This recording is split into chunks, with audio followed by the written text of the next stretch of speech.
the Dr. Pepper Championship Drive Game of the Week. On the banks of the Brazos in Waco, Texas. Parking's no problem if you come by boat. One of the great scenes in college football here in Central Texas. Baylor's been away from their new football palace for 35 days. Bryce Petty leads the highest scoring offense in the country against Trevon Boykin and TCU, coming off an upset of Oklahoma a week ago. A battle of top 10 unbeatens here in Waco next.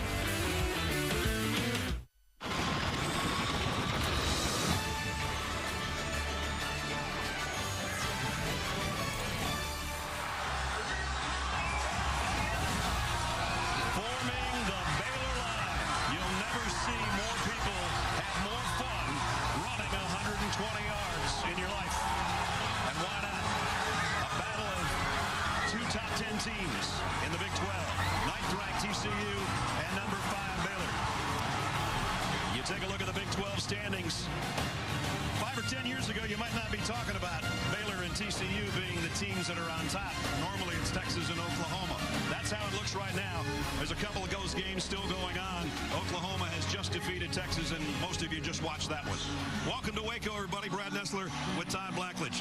Sort of a seismic shift in the college football landscape led you a week ago, and with that, all of a sudden, this is the biggest game not only in Texas but in the country. Well, you know, TCU was part of the chaos last week, upsetting Oklahoma, and what we're left with is a huge game with 2 top 10 teams, and the winner of today's game not only stays alive in the Big 12, but also stays very much in the conversation for the college football playoff. I think if people look at this game, they talk about Baylor's high-powered offense and TCU's always got a great defense. I think it's a little more than that, isn't it? Well, that's what's known. The part that most people don't know is how complete both of these teams are. When you look at what they're doing on the other side of the ball, very complete football teams. TCU playing great offense with Trevon Boykin, and Baylor outstanding on the defensive side. So what you have are 2 teams that are better on both sides of the ball than most people give them credit for.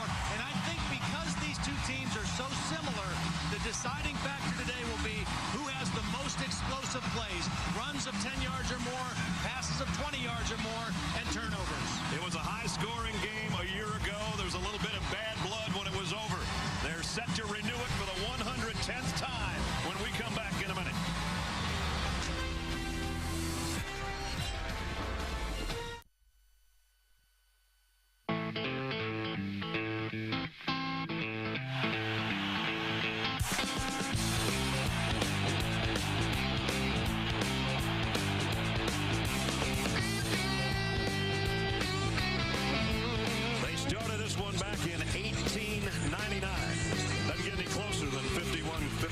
They're both ranked for the first time ever.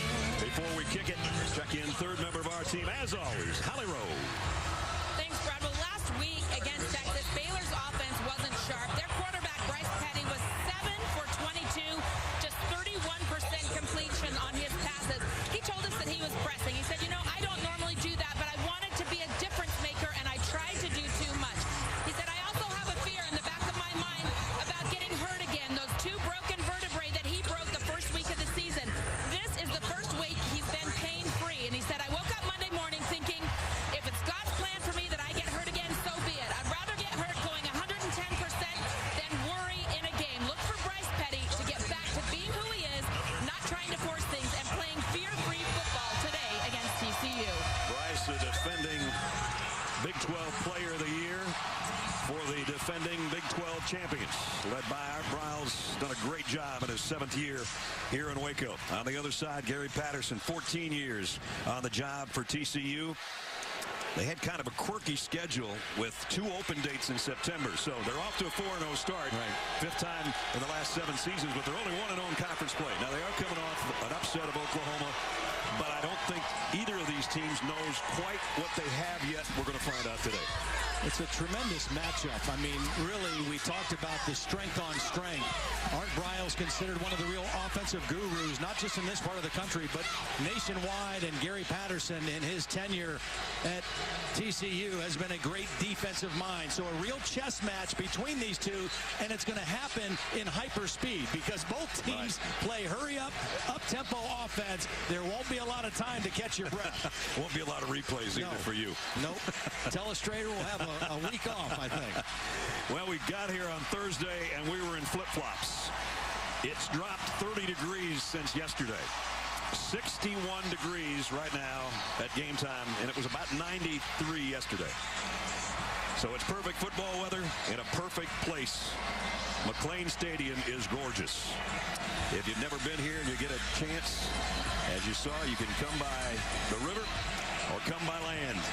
And this is a fired-up team that's number 5 in the country. And a Horned Frog team that came off an upset of Oklahoma and jumped all the way to number 9. TCU won the toss and deferred. Baylor will get the football first. Jaden Oberkraut to kick. Clay Fuller. Lynx Hawthorne are back deep. Big 12, big game underway. From the 2-yard line, it's Hawthorne.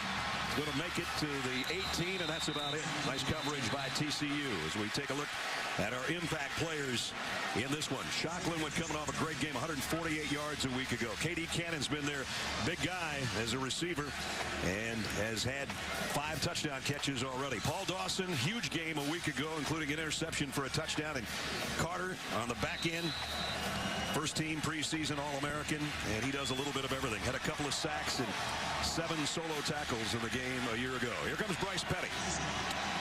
Well, I think it was very interesting what Holly reported about him needing to relax today and let the game come to him. He also has his full complement of receivers. And he's going to go to the air on the first play and goes to his tight end, Trevon Armstead, who's a big target, 6'6", 265. And he's normally used in the running game as a lead blocker. Throw him a little bone early and say, keep blocking the rest of the day, big fella.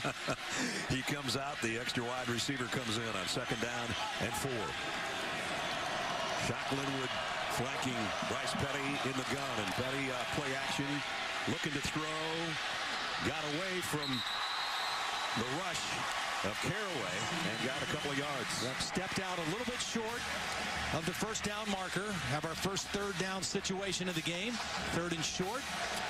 They run a play about every 20 seconds. And in the first half, it's normally even quicker than that. And quickly, they go to the air on 3rd down and short, and no problem. Levi Norwood. You know, Baylor does this a lot. 3rd and short, they will throw for it. Now, the blocking up front is a run block.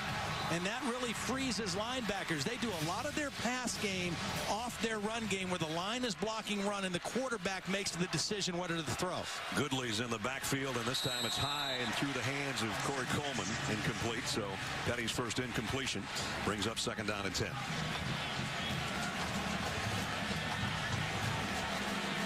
And again, set in the shotgun, empty backfield. Petty, plenty of time. He's going to go long. And too long. Incomplete. Intended for Cannon. And it'll bring up 3rd down and long. Good coverage down the field. That was a pure drop back pass. Again, you don't see that as much from Baylor as you see the play action. But now 3rd and 10. TCU going to play pass all the way here. Baylor 49% on their 3rd down conversions, which is 3rd in the conference. Flags fly, and Broxton, I think, with a false start. Offense number 61. 5-yard penalty, 3rd down. Randy Crystal, our referee, with the first penalty of the day, and now they got 3rd down in a bunch here. 3rd and 15. Coming into the game, Baylor averaging a lot of penalties, offensive penalties per game. Last year in this game against TCU, they had 15 penalties as a team. They had 10 against Texas for 95 yards last week and still won the game 28-7. Empty set again for Petty. Gets some pressure, and he's going to take off with it. I think he's going to get 15. He got about 13, though. Yeah, but how critical was that 5-yard penalty? Because he picks up the first down easily if it's 3rd and 10. But at 3rd and 15, he's going to come up a little short. But Art Briles loves to go for it on 4th down. And here they're lined up to go. They're 14 of 17 on the year. And they got another one. Into TCU territories, Corey Coleman. Well, that was really good patience by Coleman, who's not a tailback by trade, but he was patient, waiting for that hole to open up. And look at how fast they line up at the 48. Petty wants to go deep again. This time he's got a man out there and broken up. Nice play by Sam Carter, one of our impact players. Got a hand in at the last second. There was actually two guys in coverage. Carter had inside coverage, and he read the ball in the eyes of the receiver and got his hand right up in between to knock the ball away.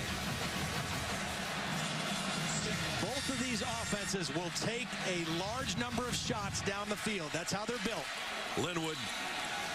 They fake it to him. They go down the middle, and it's complete. First down, Jay Lee. 21-yard pickup. Safety got out of position that time. Hackett, number 1, was out of position in his help coverage. That left a wide open room in the middle. And Petty right on the money with it. 10th play of the drive, the opening possession of the football game. This time they do go to the ground. Shock Linwood dropped by Paul Dawson. And you see the clock in the upper right-hand corner of your screen. And they're not even really hustling on this one, but they're going to get it off somewhere around 15 seconds probably. Right on the money. And it's Linwood again. And back to the line of scrimmage, and that's about it. Tevin Lawson, first guy there, along with Marcus Mallett, the linebacker. You know, it's interesting. Gary Patterson hired 2 new offensive coordinators, and they changed TCU's offense to up-tempo, and I think that's helped him as a defensive coordinator and coach in this league, calling fast-paced defense against these kind of offenses. Plus, you get to see it in practice every day. Petty. And he's in trouble, and down he goes. TCU's first sack of the ball game. And it was a community effort. Lawson was there, so was Dawson. Good coverage down the field. It wasn't a blitz, but Petty had nowhere to go quickly with the ball. And now we have 4th and long. So the law firm of Lawson and Dawson with a sack.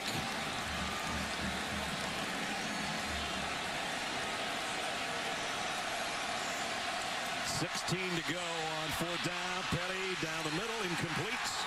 And it's tipped by Terrell Lathan. And Gary Patterson says, here we go. We're going the other way. They take over on downs. They take over, and they take over in great field position. You know, that's the other side of that, going for it on 4th down. If you miss, you give the other team good field position.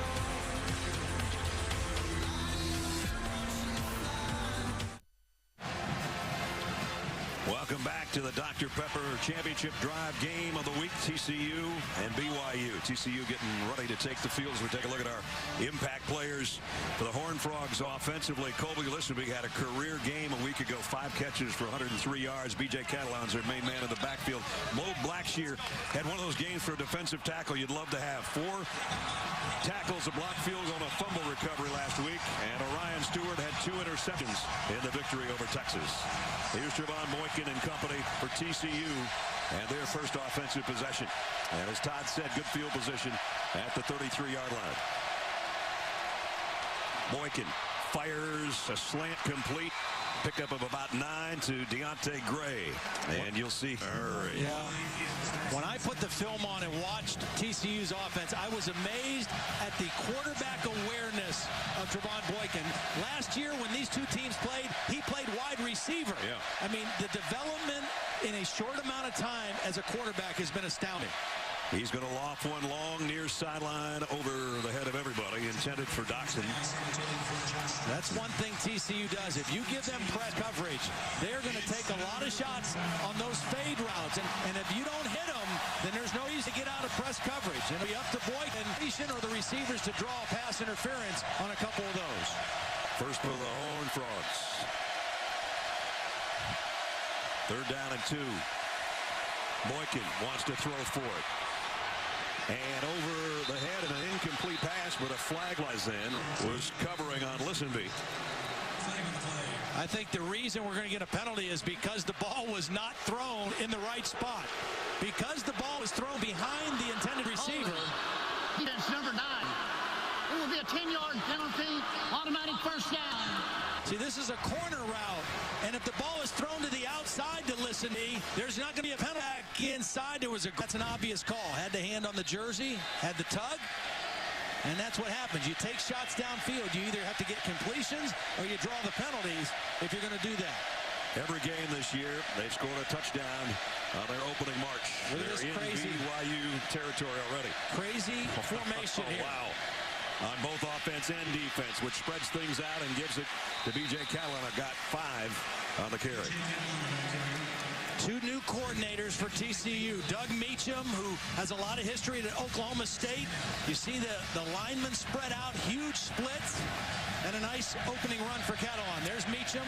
Sonny Cumbie, the other co-offensive coordinator, came from Texas Tech. 2nd and 6. Here's some option. Boykin's going to keep it. Ooh. He got tagged, but he's going to be close to the first down. Stood up by Terrell Burt in the secondary. See, this is the other dimension that TCU's offense has with Boykin.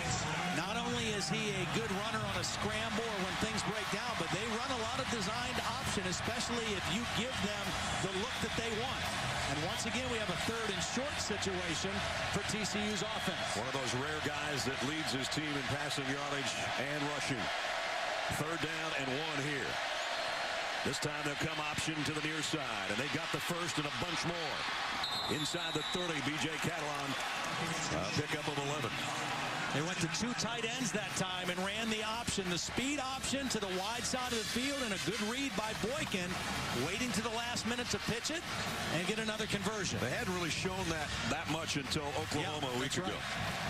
But it is something you have to prepare for, and it takes a lot of defensive preparation time to get ready for during the week. Empty backfield here. Boykin to throw.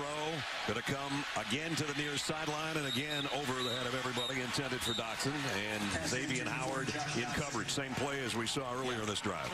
They will do that a lot. I mean, they really take a lot of shots against press coverage on the fade routes. Take a look at what this offense has done so far this season, the biggest turnaround in college football. Up 171 yards a game. That's big. And as much as anything, it's been the maturity of Trevon Boykin going through spring ball and all fall camp as a quarterback. Baylor coming with a blitz here, and it's going to pay off. Down goes Boykin. Back at the 35-yard line. K.J. Smith was the first guy there, and then Blackshear, one of our impact players, cleaned up. Yeah, they brought more than TCU could block. The first guy unblocked didn't get the tackle, but he forced Boykin up in the pocket, and that's where they finished him off. Bo Blackshear, one of the Waco natives, played at Midway High School here in town. 8th play of the drive, but now it's 3rd down and 16.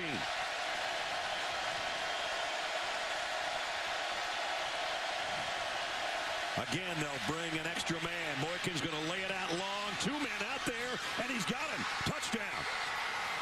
Colby Listenby. TCU on the board first. Listenby has great speed. They have a couple receivers that can really get after it running down the field. Listenby, not an overly big guy, but great speed, got separation, and again, press coverage, one-on-one, they give him shots. They will take their shots, and Listenby able to get this one for the touchdown. I know both those guys weren't supposed to be in the same spot, but they'll take it. And for Trevon Boykin, his 11th touchdown pass of the year. Listenby, one of our impact players, talked about the game he had a week ago. Well, he's off to a great start right now. They're reviewing this play. Well, that's a tough play for Phil Bennett's defense. 3rd down and long. They got the negative play on 2nd down, and 3rd and long, they give up a touchdown pass as they're taking a look at it.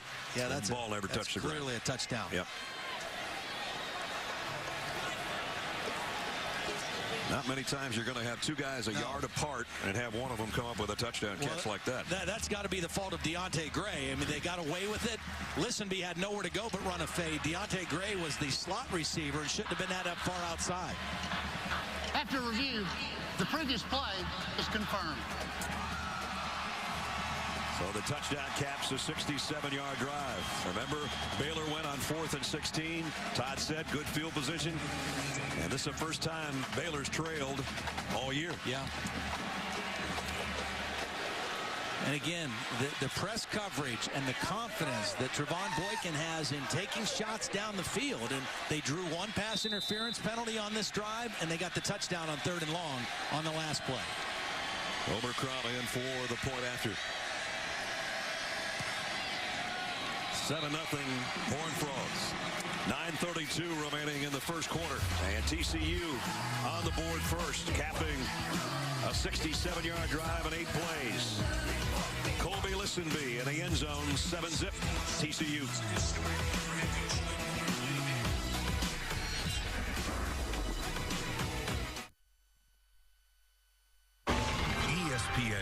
college football on ABC. Brought to you by Dr. Pepper, always one of a kind. And Nissan. Choose Nissan today for great offers on our most exciting lineup ever. Shop ChooseNissan.com. Robert Griffin, the third Heisman Trophy winner, really kind of set this program on its ear a little bit in that game against Oklahoma in 2011. The pass heard around the college football world, and since then they just keep getting better. Yeah. I'll tell you, the thing that changed for Baylor more than anything was recruiting. Yeah. You know, their recruiting now has taken a huge leap, and then you add on these beautiful facilities, and Baylor's not going anywhere anytime soon. This stadium is awesome. Not to mention our broadcast booth, which we could have a party in with all our friends. Kick to Hawthorne about 4 yards deep, and he'll take a knee to bring it out to the 25 as we take a look at our good hands play brought to you by Allstate, Mr. Blackledge. On second down, Baylor got him with a blitz. Watch Hager come on third down, and I want you to watch B.J. Catalon step over and stone the blitz and allow Boykin to have time to throw this ball down the field. That's how you pick up a blitz if you're a running back. Give your quarterback a little time, and on the other end, the nice concentration and the good hands by Listenby. So here comes Baylor. They stalled on fourth down on their last drive, had things going their way until a penalty backed them up and a sack.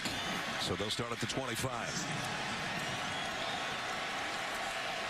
First half has been all Baylor this year. They're trailing for the first time, and Petty's going deep and got his man. Katie Cannon, no, he dropped it. Flag down, though. Corey O'Mealy was back there covering.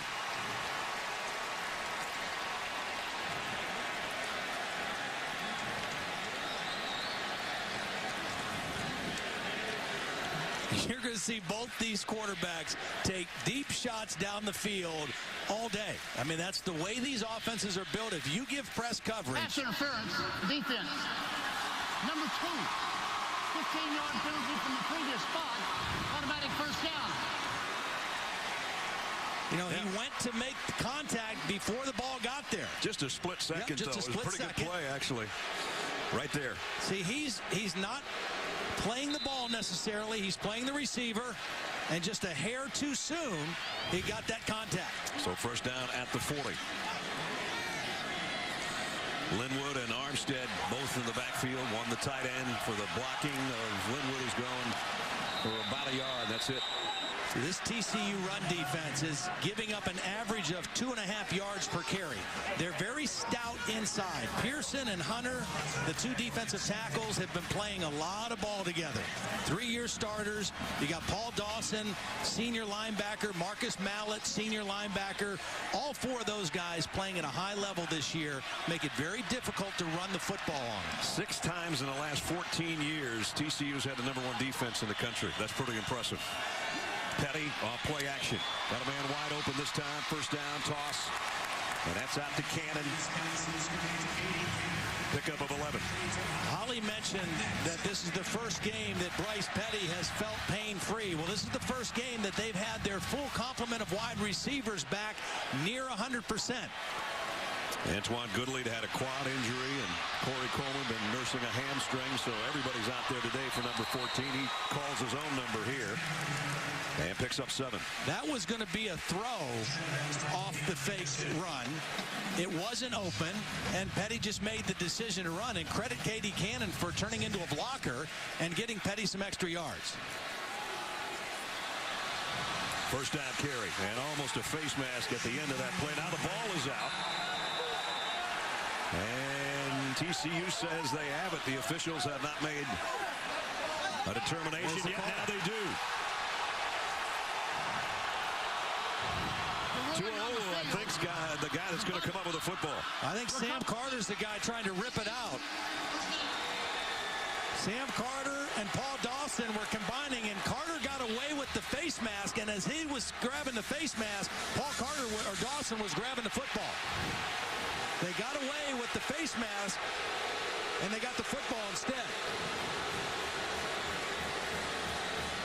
You know, that's the old defensive strategy. If one guy has him held up, the second guy in goes and rips for the football. So our impact players, every one of them has made an impact so far. And The second time now that Baylor gets in TCU territory. First they turn it over on downs. Now they fumble it away.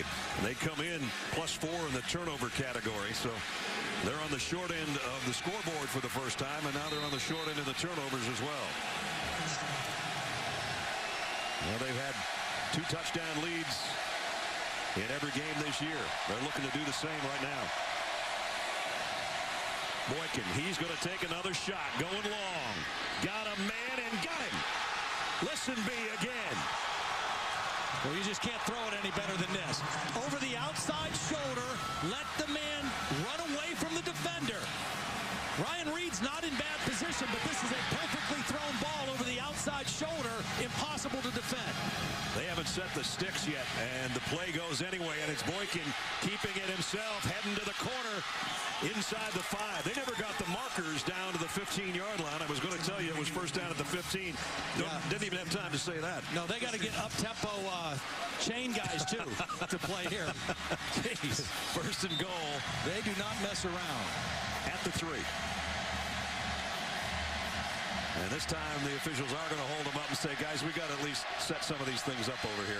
They don't need that part now. They just need the first down marker at the 3-yard line. 2 tight ends set again. The last time they were in this, they ran option with Boykin. This time he gives it to his tailback, who walks in untouched. Catalan, touchdown, and it might be 14-0 again. Boy, they caught Baylor in a slant to the wide side of the field, and they just slanted themselves right out of the play. 2 times now TCU has capitalized. Once on a failed 4th down conversion, good field position, long pass and a score. After the turnover, long pass, they convert again. They've taken advantage of the mistakes Baylor's made early in this game. After the play, unsportsmanlike conduct, number 9. The penalty will be enforced on the ensuing kickoff. It was on Josh Doxson, the wide receiver.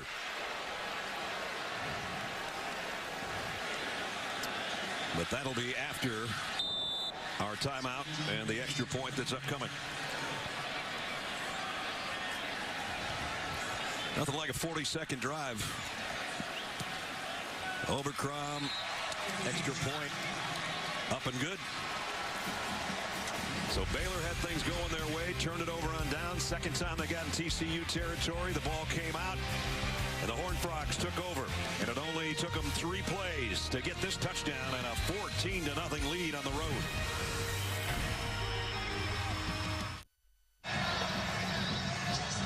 You want to take a crowd out of the game, try a 2-touchdown lead halfway through the first quarter. Yeah, I mentioned on this touchdown that Baylor got caught in a stunt. They stunted all their linemen this way, thinking the run would go to the wide side.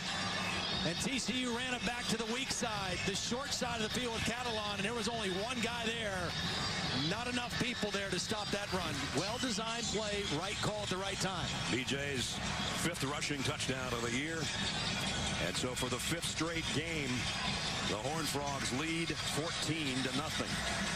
Not sure they were expecting to be this efficient this early against the number 5 team in the country. We understand Auburn is trailing 14-0 as well, by the way. And that went onto the back of the end zone with 7:40 to go. Robert Flores got our first studio update. Robert. Hey, Brad, Dr. Pepper conference update for the Big 12. Josh Lambert from 55 yards away as West Virginia beats Texas Tech. They scored 17 unanswered to win, 37-34 in Lubbock. And Brad, by the way, the Dr. Pepper Museum is in Waco, Texas. So there you go. There you go. So is the Texas Ranger. Yeah, great museum. Really cool place.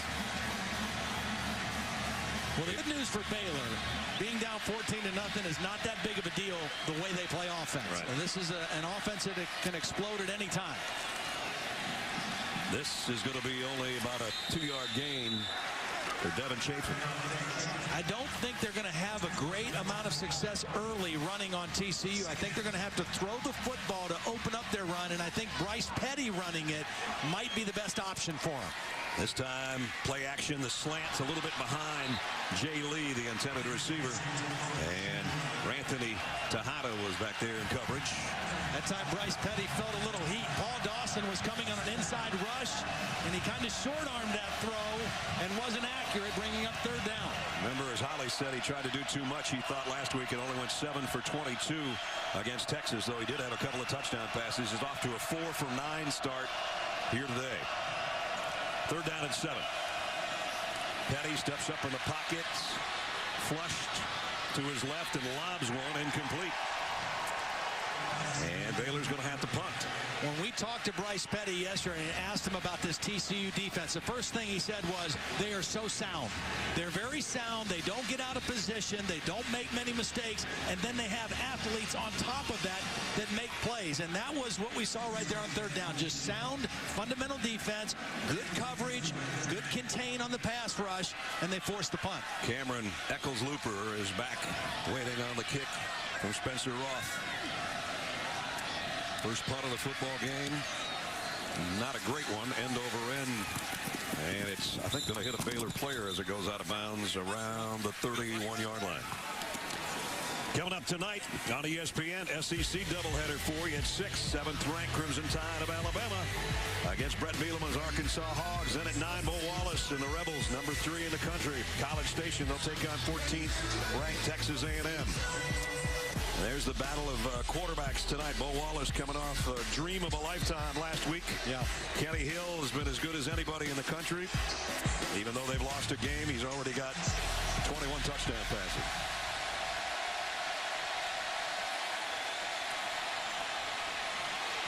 Here's Boykin going deep again. Oh, just off the fingertips of Listenbee. It would have been another big game. I don't think we've seen this many quarterbacks go long this early in a football game in a long time. Well, again, press coverage. It's not necessarily blitz with straight man-to-man and no safety help. But one thing Baylor does, they play their safeties close to the line of scrimmage, usually inside of 10 yards. And that invites you to take those deep shots down the field. Phil Bennett's defense for Baylor has been really stingy, but they've already given up 2 touchdowns here in the first quarter with just under 7 minutes remaining. And now they come out with a strange alignment. Now they bring their left tackle back in. 3 receivers to Boykin's left, but he's coming back, rolling that way. A lot of pressure, and he's run out of bounds on the far side. K.J. Smith and Andrew Billings over there chasing him out of bounds. Nice play by K.J. Smith, who's getting the start tonight because they lost Jamal Palmer last week in their win against Texas, one of their starting defensive ends toward ACL, and so K.J. Smith in there starting at defensive end. So Baylor would like to come up with a stop here. You saw Phil Bennett. 42% of their third down conversions. This is a big one. 3rd and 9, little slip screen to the outside, and there's what Baylor was looking for as Desmond White gets planted right about at the line of scrimmage. Taylor Young, who's also getting the start today. A redshirt freshman linebacker from DeSoto, Texas, in for Avion Edwards, who is out with an ankle injury. Loved hearing Phil Bennett talk about Taylor Young to us yesterday, and makes a big play right there on 3rd down. Expected big things from a little guy, and he got one there. Ethan Perry to punt. Levi Norwood waits back in the middle of your screen on the other end. Last week, it was the special teams that really turned things around for Baylor in their win over Texas. Nice kick. And great coverage. Nice punt and even better coverage. Lost about 4 trying to return it. Let's take a look at the AP Top 10 rankings brought to you by Allstate. Of course, they were dismantled a week ago. Florida State still up there at number 1. Auburn is trailing by a couple of touchdowns the last we heard. Mississippi State moved all the way to 3, along with Ole Miss. Baylor here, number 5, trailing by 2 scores. And you see the other games coming up tonight, including Alabama and Arkansas on ESPN. Arizona's been a surprise. Georgia Tech still undefeated. Not a lot of undefeateds remaining. We got 2 of them here. So somebody's going to go home with their first loss in Waco. Petty. Again. goes down. Tuaua with a sack, the second of the ball game. Well, this is coverage. I mean, he wants to throw this quick. He has nowhere to go with the football. And Bryce Petty's just got to get his clock going a little bit faster because TCU has the ability to close the pocket quickly. So he either has to make a throw or take off running or throw the ball away because 2nd and 10 is better than 2nd and 13. Mike Tua's third sack of the year. Quick pass complete out to Corey Coleman, and Coleman broke a couple of tackles. They're still going to bring up 3rd down, but he got 11 of it back. And again, they line up in a hurry on a 3rd down that they really have to have here. Absolutely. Got to get something positive going, and they're not going to get it. Not even close. You see the inside tackles. I mean, they are strong football players. McFarland came from the end position. Chucky Hunter in there, number 96 as well. Very difficult guys to run on inside. Watch 96 just hold his ground on the double team and spin back into the tackle. Wow. Heck of a play. Guy that's up for just about every defensive award there is. The Outland, the Lombardi, and all the rest. Forces a 4th down and 2, and now Roth's got to kick it again. Interesting formation again with the punting.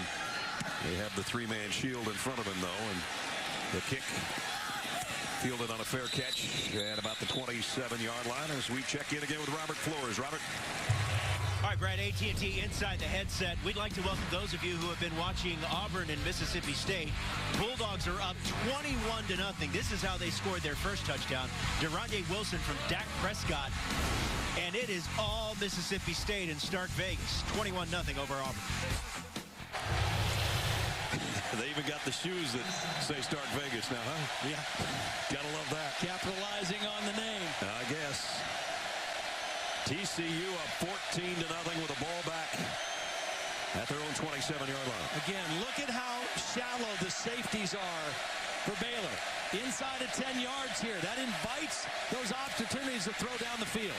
Boykin will keep it on the option. Cuts back to the right side. A stiff arm. And then tried to hurdle the last man. He still got about 5, though, before Ryan Reed could put him down. Todd mentioned this earlier. Last year, Boykin actually threw 1 pass for 21 yards. It was a touchdown, but he was playing wide receiver. Yeah. Couple catches for 14 yards. He's come a long way. Finally, he had spring and summer to be a quarterback full-time, and it's paying off. Well, there's been a couple things that have really helped him. I'll talk about it after this play. Option pitch. Boykin got leveled. Catalan has nowhere to hide either. That was good defense. Colin Brents, number 38, was the guy who got to the quarterback first.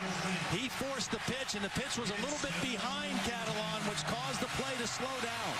Good quick reaction by Colin Brents. Baylor sideline trying to fire up their defense on 3rd down and 8. And see, the corners are playing off now. They're not as much into press coverage. Look at the distance they're giving over here because they've been burnt a couple times already by the fade routes. Especially Listenby, who already has a touchdown catch.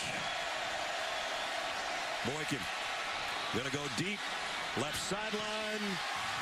Same guy, different result, incomplete. And once again, Colin Brents was the guy who hit the quarterback. Came on an outside rush, unblocked, got a good hit on Boykin, and that ball sailed out of bounds. Both teams with 2 straight 3-and-outs. As Perry will kick again, Levi Norwood on the return and back inside his 30. Last week against Texas, it was a blocked field goal return for a touchdown and a fake punt that kind of turned the game. The special teams of Baylor. Nice high spiral and a fair catch back at the 23-yard line. 48-yard kick, no return. And Monday Night Football returns, though. NFC West showdown for you on Monday. Colin Kaepernick and the 49ers square off against the Rams. Monday at 8:15 on ESPN, and watch ESPN. No other night is like Monday nights. Kaepernick, what he's done this year. Austin Davis, of course, has to come in as really the 3rd quarterback for the Rams this year. 6 touchdowns, 3 interceptions. Baylor has to figure out how to get their running game going a little bit. They come into the game averaging 247 yards a game, 5 yards a carry, and they have not been able to run very much at all. 35 yards so far against TCU. Petty's going to go deep. Man's got a weight on it and couldn't make the catch. Cannon was out there, had a step on Hackett and Kindred. You know what? And Petty didn't get out there far enough. But watch what Kindred does. Instead of running into the receiver on this underthrow, he kind of sidesteps out of the way. That's a ball that should have been caught by Cannon. I think Cannon thought that Kindred was going to run into him. I thought he was going to get the pass interference, and he lost concentration on the football. Coleman in the backfield. This is his second carry. And Coleman, nice run out for a first down at the 34-yard line. The reason we're seeing Coleman is because Johnny Jefferson, their other back, is in street clothes. So they have to have somebody to sub for Shock Linwood, and now they're using Corey Coleman, a wide receiver, at the running back side. Johnny Jefferson tweaked his hamstring this week. That's why he's not out there. Petty going deep on first down, and he's got it. And it's a touchdown. Antoine Goodley.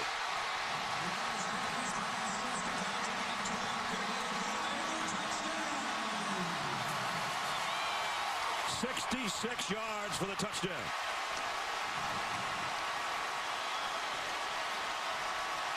Well, Bryce Petty found the matchup he wanted.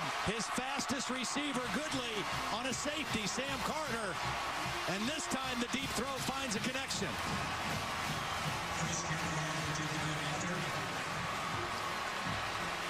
Chris Callahan in for the point after.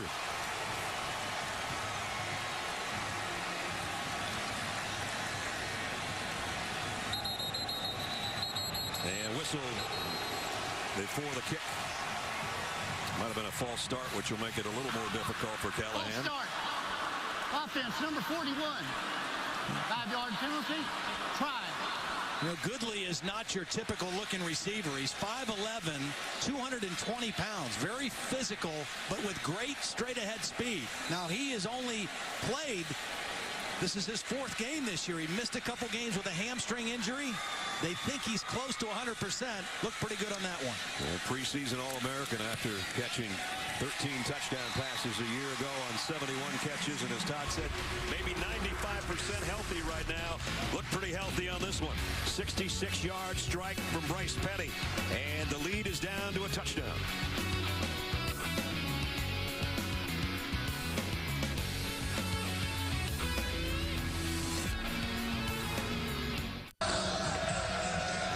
Sidelines got something to be excited about as first touchdown of the day for Baylor. Short kick to the 10. Eccles Looper. Nice return out to the 35-yard line. I love 27-second scoring drives. Yeah.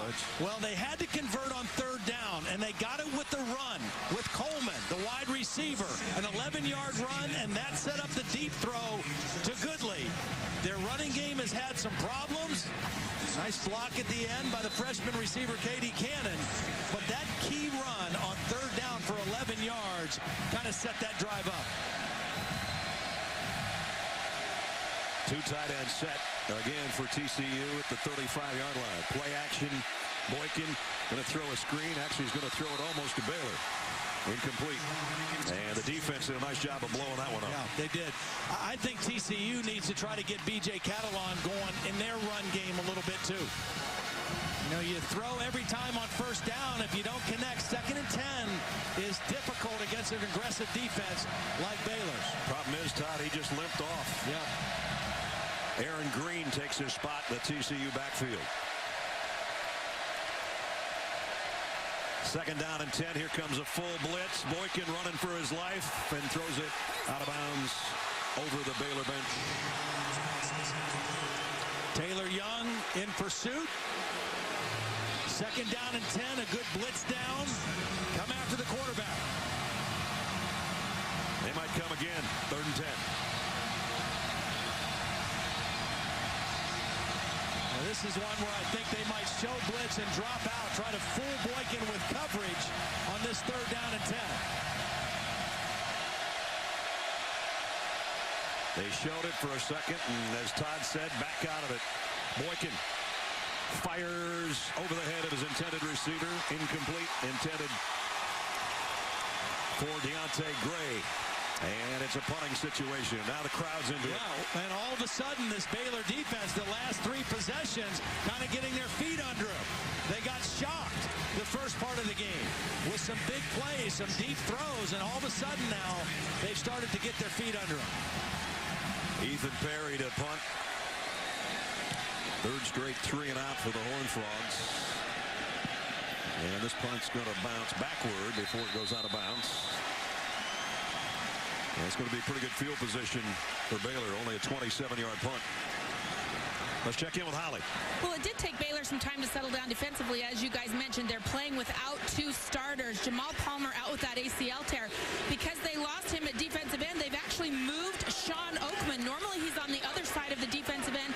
The coach on Monday said, hey, come in here. Let's see if you can get in a stance and be comfortable coming off the left edge. So that is a surprise that TCU maybe wasn't aware of. I've seen them put a tight end over there at times, and he's been disruptive on that left side. Oakman's got the pink hair for Breast Cancer Awareness Month. Wasn't that color a couple of days ago. Petty, deep ball again. And caught by Coleman. That one was underthrown, and Coleman made a play of it. Well, this is just a case where a receiver knows where the ball is, and a defender does not. The defender, Anthony Texada, has no idea where the ball is. Coleman did, and he made a play for it and got the completion. To the 15-yard line. And on the ground, it's one of the better runs. Shock Linwood for 5 to the 10.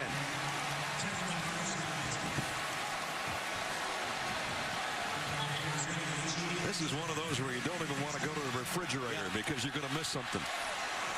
Minute to go, first quarter. We expected a high-scoring affair. Baylor trying to tie it up. They've got it. First and goal. And they're only about 4 yards away from tying it up.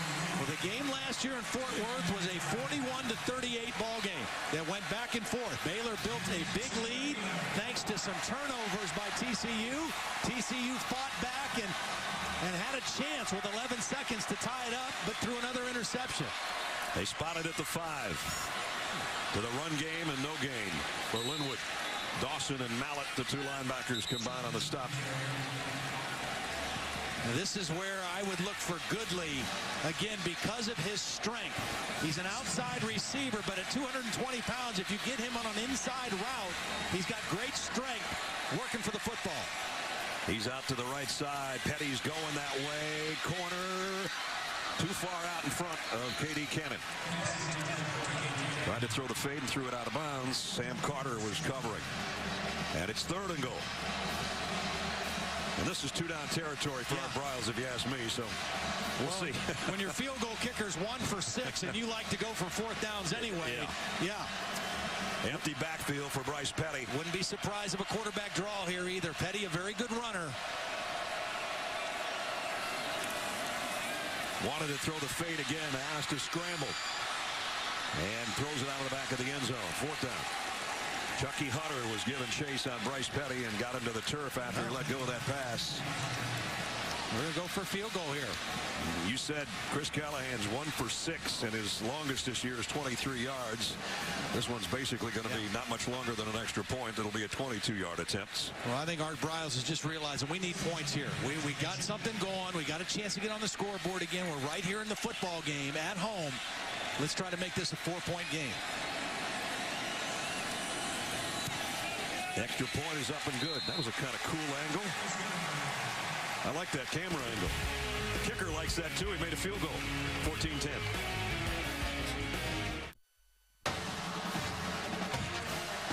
You got to love a game where your longest scoring drive is 2 minutes, 28 seconds. The other one's 39 seconds, 27 seconds. The last one was a minute and a half to get a field goal for Baylor to cut the lead to 14-10. Final play of the first quarter. About upcoming here. There's the quarterback comparison so far. 4 out of 11. It doesn't seem like that would be very good, but he's been efficient enough to throw a long touchdown pass, and Bryce Petty, I think, is just getting warmed up. Well, and I think the way both of these defenses play, it's kind of hard to get great numbers as a quarterback, but you're going to have opportunities for big plays, big chunk plays, and I think both guys have shown that so far in the first half. The coaches told us we'd have that, and they were right. And this will be returned from the goal line. Eccles Looper going all the way across field and shouldn't have dropped inside the 10. There's a by Trevon Blanchard. We got a flag down. So the first quarter might not be over yet. Well, if this is on Baylor, this is a real unfortunate penalty because that was a bad decision by TCU on the return. Great coverage. And they may have to do it all over again. Offside, number 18 of the kicking team. It'll be a 5-yard penalty from the previous spot. Re-kick. The quarter will be extended by 1 play. Art Briles right now is going to have a word with Chance Was, a true freshman, who was the guy that was offside. Well, actually, he's having words with the back judge right now before he talks to his players. There's the guilty party. So they'll do it again. And as Todd said, they're going to come out of this better no matter what happens, you would think. They're not going to be at the 7-yard line anyway.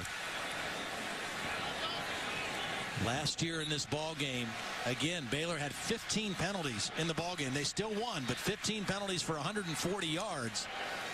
Already a couple here in the first quarter today. 3 on the special teams already. Yep, 5 total. Yep.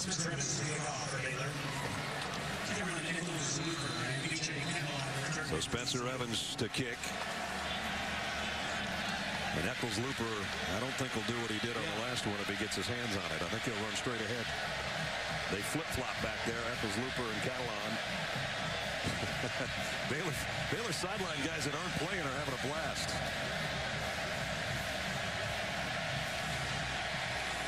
This kick is much shorter, obviously, to the 12-yard line. Eccles Looper. This time he goes up the middle, but a flag down, and it's going to negate a pretty good return that time, I think, because we're going to have an illegal block in the back or a holding call. Illegal block in the back. Number 4 of the receiving team. Half the distance to the goal. First down. Will extend 1 play. We're never going to get this first quarter over. We got 1 more play to go.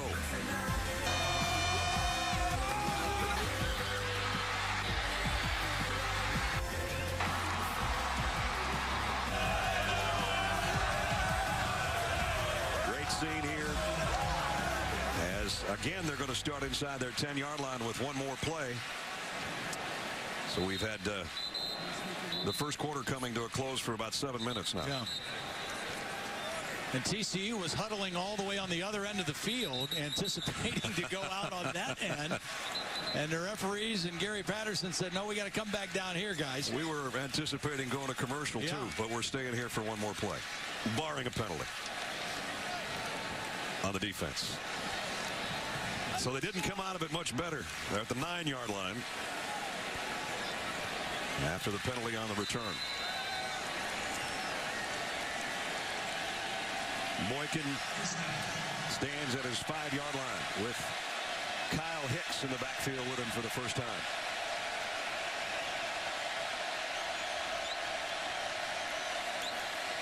Fly sweep.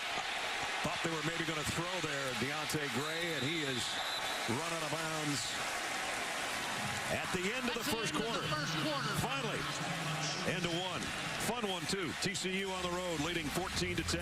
This presentation of college football continues after this message and a word from our ABC stations.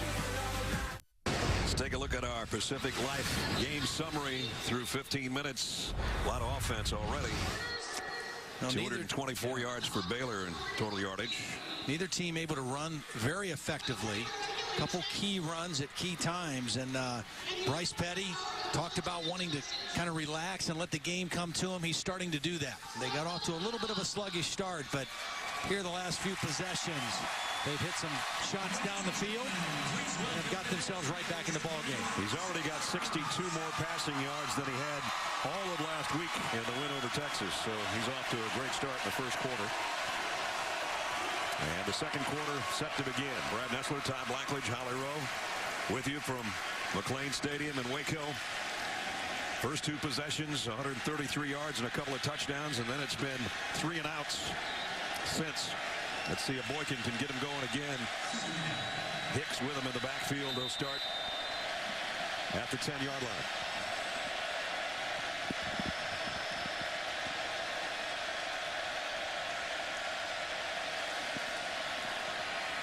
Boykin completes. Doxson right at the first down marker.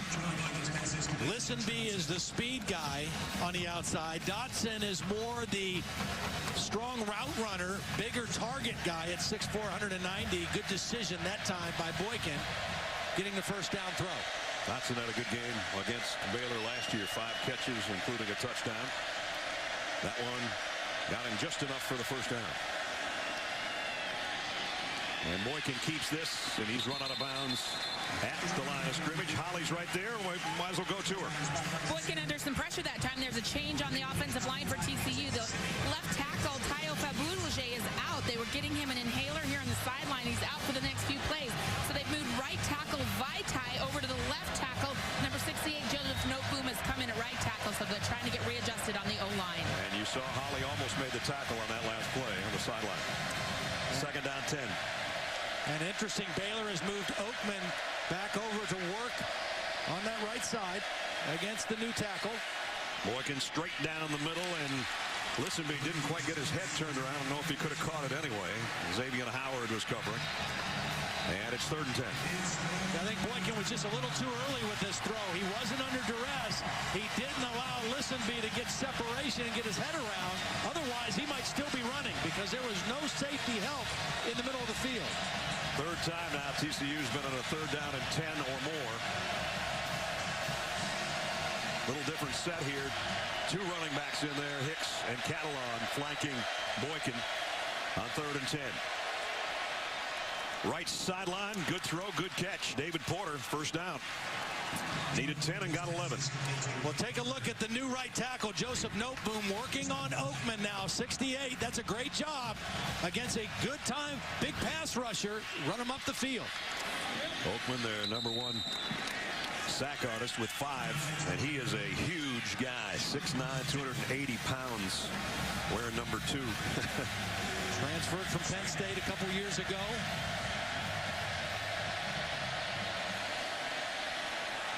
Hicks got leveled at not quite the first down marker, about a yard shy. Blackshear's a player, man. Bo Blackshear, one of the captains of the defense, in on the stop again, along with Byron Bonds. And it's 3rd and 1.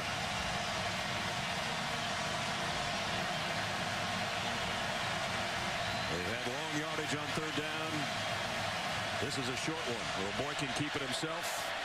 Nope's going to pitch it up, fumble, but a one-hopper and a first down. Yeah. You talk about a nice bounce. That's a turf bounce. Maybe on a grass field it doesn't bounce up that clean, but on this field turf, it was a good pitch. I think Catalan just didn't concentrate, but fortunate that ball bounced right back up to him. Looked like a point guard instead of a tailback. Under further review.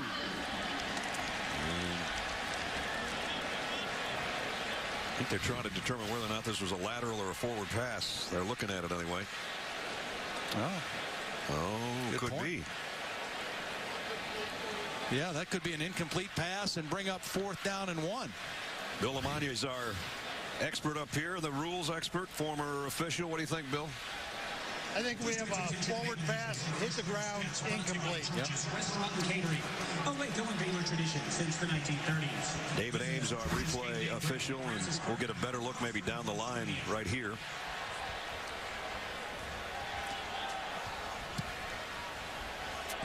So instead of a pitch and a run, if indeed it's a forward pass, it's incomplete. See, the quarterback's job is to attack the inside shoulder of that defender to maintain the right pitch relationship with the back. Boykin kind of drifted, and that gets askew a little bit when you got somebody in your chin strap too. That's true. So they're taking a long look at this one. Pretty important. Would have been a first down. Yeah. Otherwise, it's going to be a punt. And the point being, if he catches it, even if it is a forward pass, they still get the conversion on a completed pass. So the fact that he dropped the ball is the problem here for TCU. The other thing they have to do, they've already moved the chains. So if indeed they feel that this is a forward pass, they're going to have to figure out where the line of scrimmage, the original line of scrimmage was. And Randy Crystal is going to tell us right now. After Review. The previous play is confirmed. 1st and 10. Well, it'll be a first down, so they don't have to worry about the chain gang. Yeah. Bill, what do you think? You thought it was a forward pass, did you? Yeah, the first look we had at it, I thought he pitched it forward, but possibly with the angle they had, they determined it went lateral and confirmed the call on the field. So big play there. Kind of put that one in the notepad right now and see if this ends up being a scoring drive. That'll be a heck of a big play. Boykin wide open and caught by Dotson, and he almost turned around and got away from Ryan Reed. Well, I like the quarterback pocket awareness of Boykin. You see him working his feet, moving from one progression to the next. He started reading left and worked all the way across the field to find Dotson for that one. TCU first down in BYU territory, Baylor territory, beg your pardon, at the 41. Straight up the gut. Catalan might have gotten 3 before Bryce Hager dragged him back the other way. Hager coming into the game, the team leader in tackles with 29. Dad was a great player in Texas with the Philadelphia Eagles. And Phil Bennett said, we don't take him out of the game unless we absolutely have to. If he needs a break, we'll give him a break. We want him on the field all the time. They only lost 2 games last year. 2 of them were when he was injured. Boykin throws off his back foot, just a desperation heave to get away from the rush that Colin Brentz was bringing. And it's 3rd down and long again. 2nd down has been the blitz down for Baylor. They've forced Boykin to throw the ball away a couple times in a row now on 2nd down. They've converted a couple of 3rd downs on this drive already, which is in its 12th play. 3rd down and 8.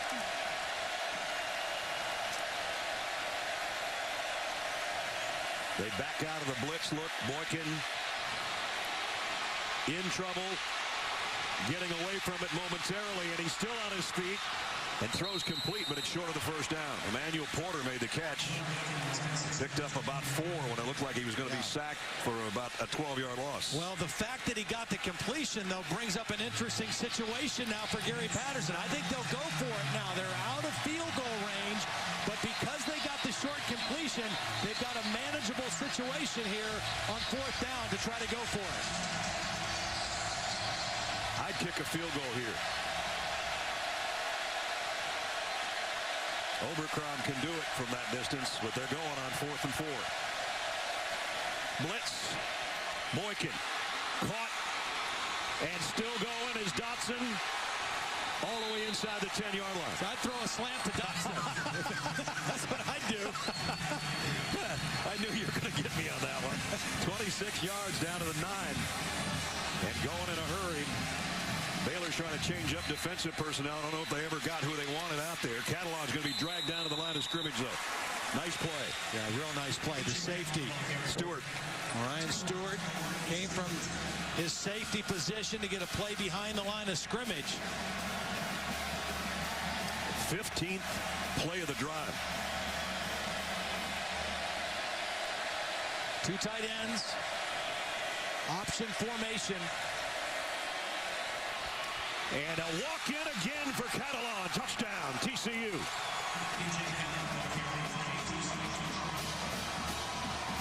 Nobody touched him for the 2nd time. What a great block by Jamel Knapp, the left guard, number 77. Just took his man right up the field. Nice block by the left tackle. And an easy touchdown for Catalan.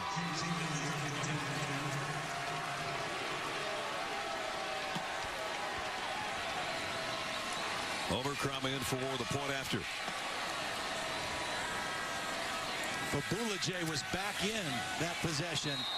And he is the left tackle, and Jamel Knapp, the left guard, just really opened things up easily for Catalan. Like I said, I'd go for it on 4th down, throw the slant, then give it to this guy.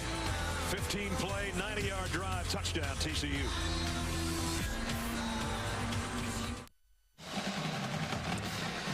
(21-10) TCU. Time for our Aflac trivia question of the day. TCU has lost 19 of their last 20 road games against top 5 teams. Who's the only team they beat? We'll give you a little time. Well, that was an impressive drive right there. Boy. TCU converted 2 third downs and 1 fourth down. And for the game now, TCU 4 of 8 on third down. Baylor only 1 of 6. So one of the games within the game, TCU has the advantage going. Overcrown's kick will be returnable from the goal line. Hawthorne. Nice move. Hawthorne to the middle of the field and spins his way out across the 30. Just over 10 minutes remaining in the half. Let's check in the studio with Robert Flores again.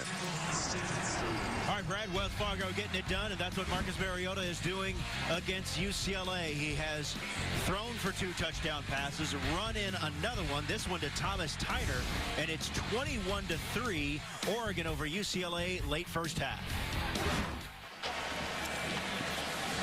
Oregon's dropped to 12th after being up there in the top 5. Here's Baylor at number 5 and trailing 9th-ranked TCU on their home field. Petty runs for about a yard. Had to scramble, couldn't find an open receiver. I tell you, this coverage has been pretty solid for TCU. They've given up a couple big plays down the field, but they've also forced Bryce Petty to go somewhere else a couple times. Petty running out of time again. Going to loft one on the sideline and throws it out of bounds. So it's 3rd down and 8. Yep, that's 2 plays in a row where the coverage has forced Bryce Petty, wants to scramble and wants to throw it away. They're guarding and covering the short and intermediate routes very well.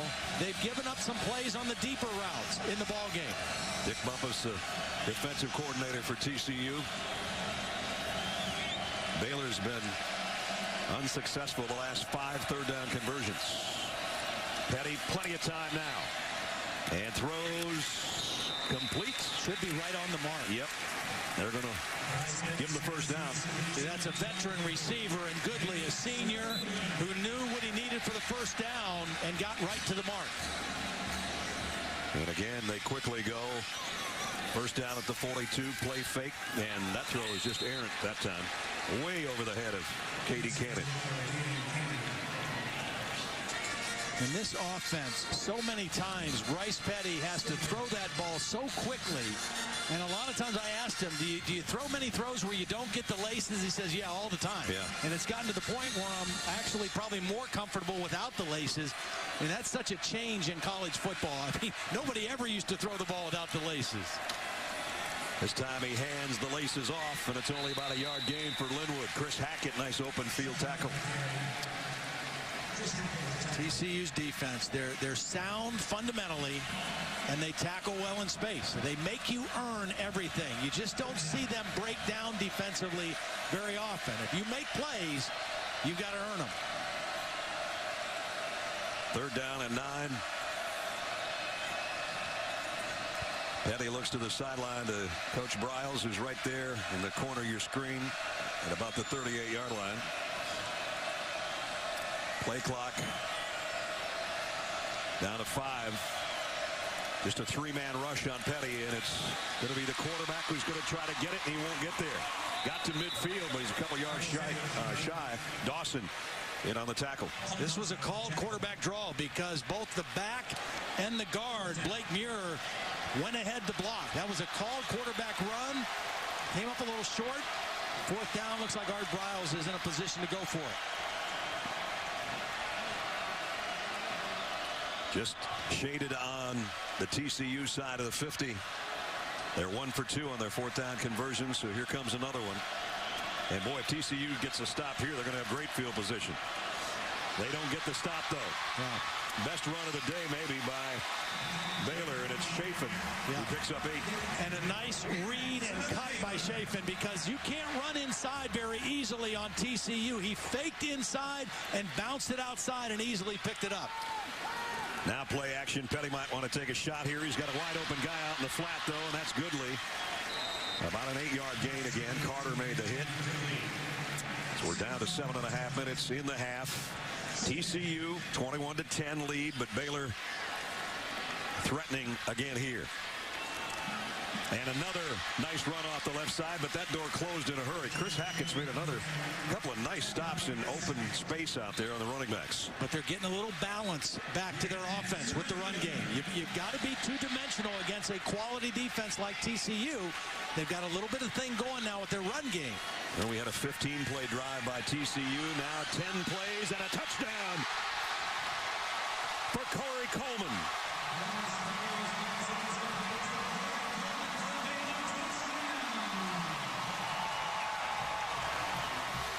29-yard touchdown. See, they run the ball for some success, and that sets up the play action. They get single coverage on the outside against the redshirt freshman corner, and they go after it. But it was set up by their run game.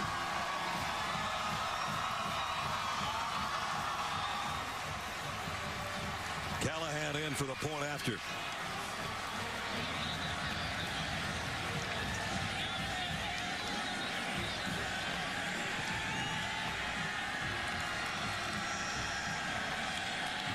Not quite sure what the holdup's about.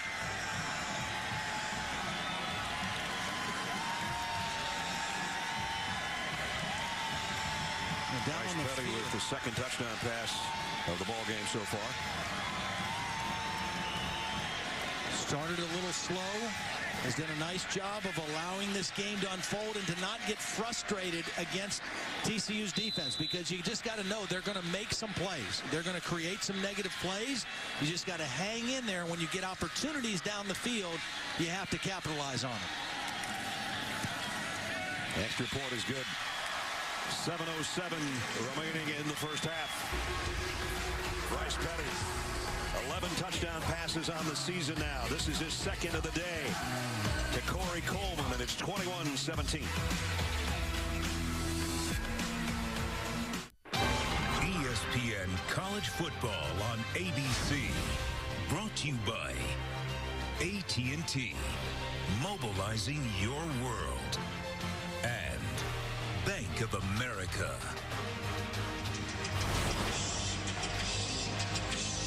The 110th meeting between Baylor and TCU, and it's a dandy. We expected 1,000, maybe 1,200 yards of offense. We're halfway there, Ledge, 500 and something. Both teams showing their big play capabilities. We talked about explosive plays, runs of 10 yards or more, passes of 20 yards or more. Who would have the most by the end of the day?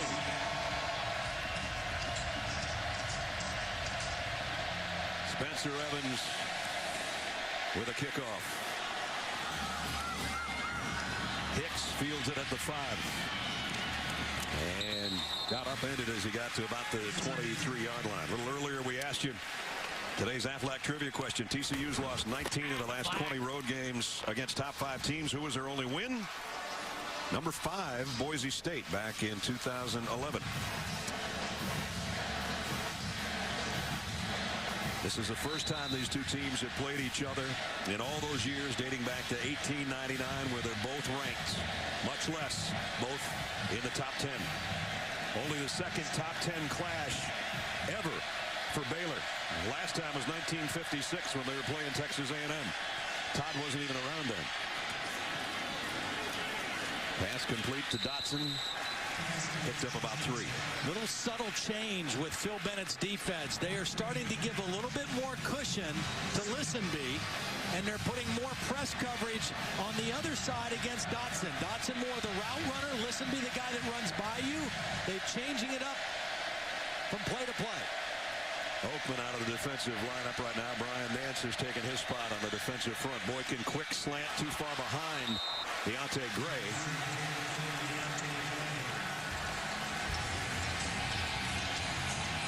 Boy, when they've got it going, they've got big plays, touchdowns, and then they've got 3 and outs. Another third down here.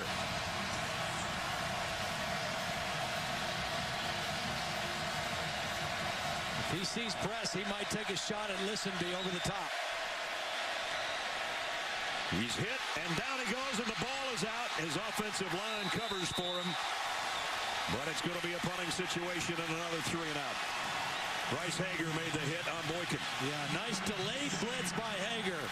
He's going to kind of come slow and then at the last minute loop around to the outside where there's nobody to block him and knocks the ball loose of Boykin. TCU very fortunate to get back on that one. Harry's punt short, bounces and goes backward about 7 yards, and this is going to be great field position right now. Baylor, their defense comes up with a play, and now their offense sets up shop at the 40-yard line. And a perfect spot to go play action deep right away on first down. We'll see if they do it when we come back.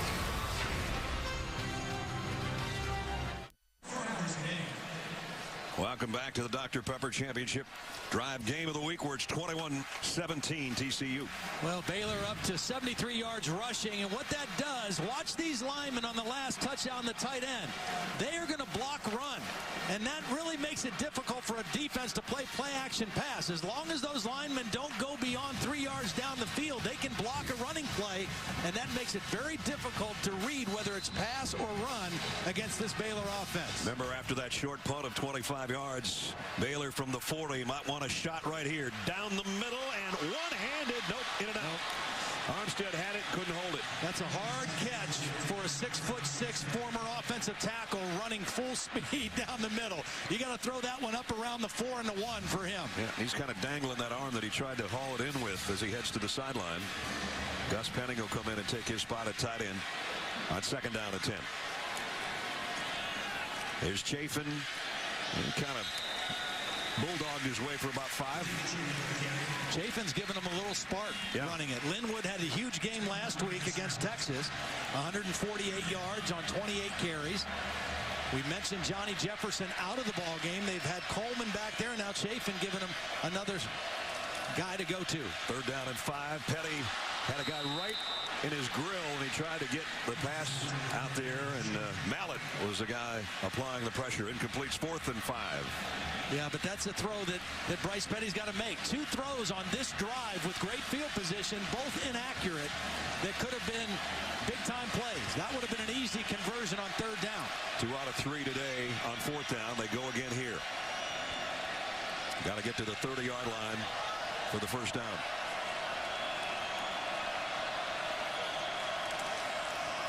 They're going to try to run for it, and they're not going to get it. Not even close. You know, and a little surprised at that one. Well, they tried to fool him with the run, but the bad throw on 1st down, which would have been a big play, and the misfire on 3rd down, which would have been a conversion, stalled the drive. 2nd time today that TCU takes over on downs, and they got it back with 5:09 remaining, and all their timeouts left, and a 21-17 lead.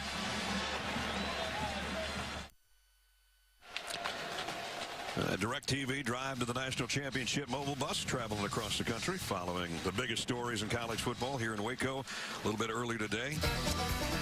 Texas 3-step going on. A lot of you watched OU and Texas earlier today. 31-26 the final for the Sooners as they bounce back from their loss last week. Come down 99 miles. We've got Baylor and TCU here, 21-17. 9 o'clock at ESPN tonight, Ole Miss and Texas A&M. That'll be another dandy. And everybody, of course, wants to get the national championship trophy presented by Dr. Pepper. It's here with us today. In fact, it's already been to the Texas OU game. It's here in the corner of the end zone, and then it's going to A&M a little bit later on. Javon Boykin needs to be very careful with the football right now. This is a critical time for TCU's offense. He's going to run this one all the way.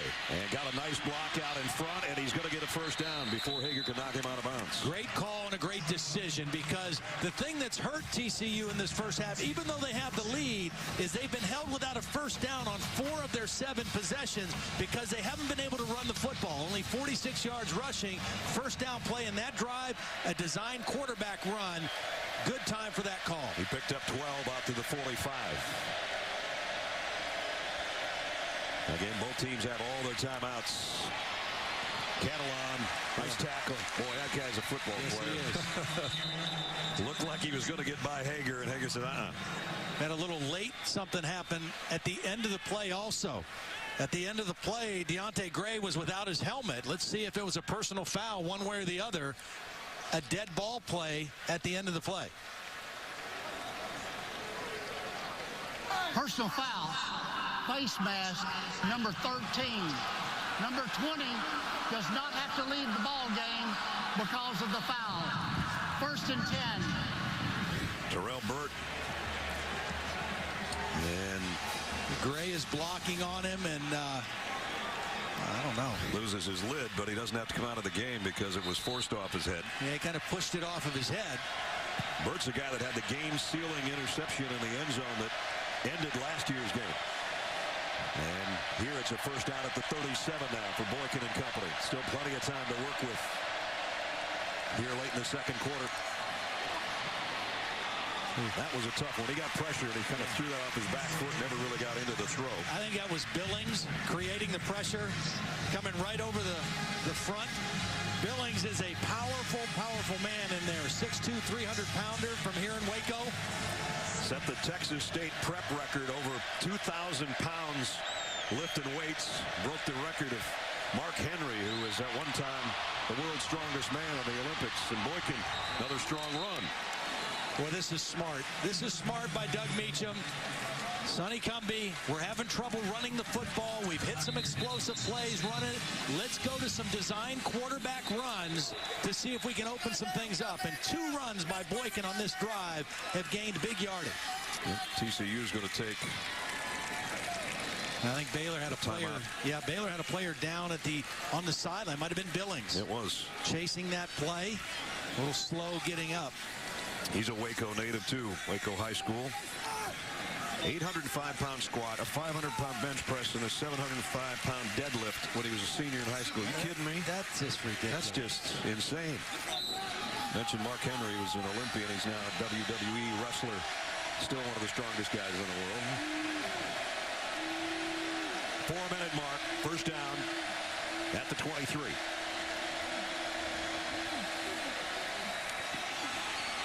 I don't know how Boykin got away from the first guy. The first guy stayed with it, though. Sean Oakman does make the tackle.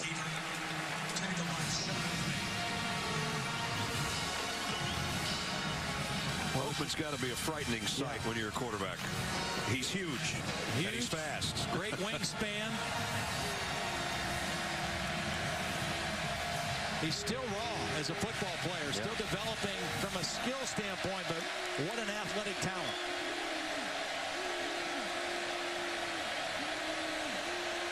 Second down at 10 on the option.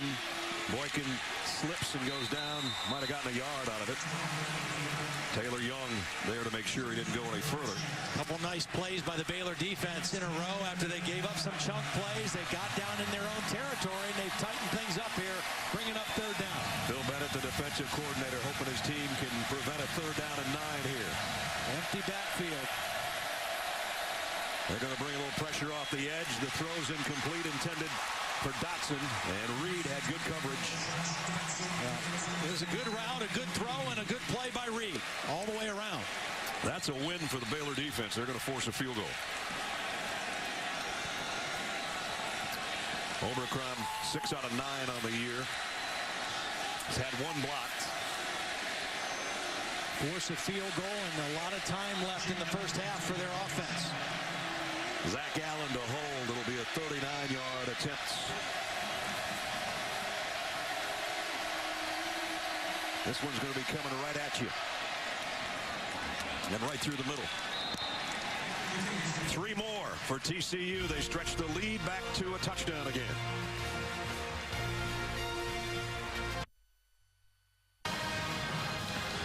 Now the chase for the NASCAR Sprint Cup heads to the second race of the contender round now. It's win and move on. 12 nations battle. 8 will advance. Bank of America 500 Charlotte.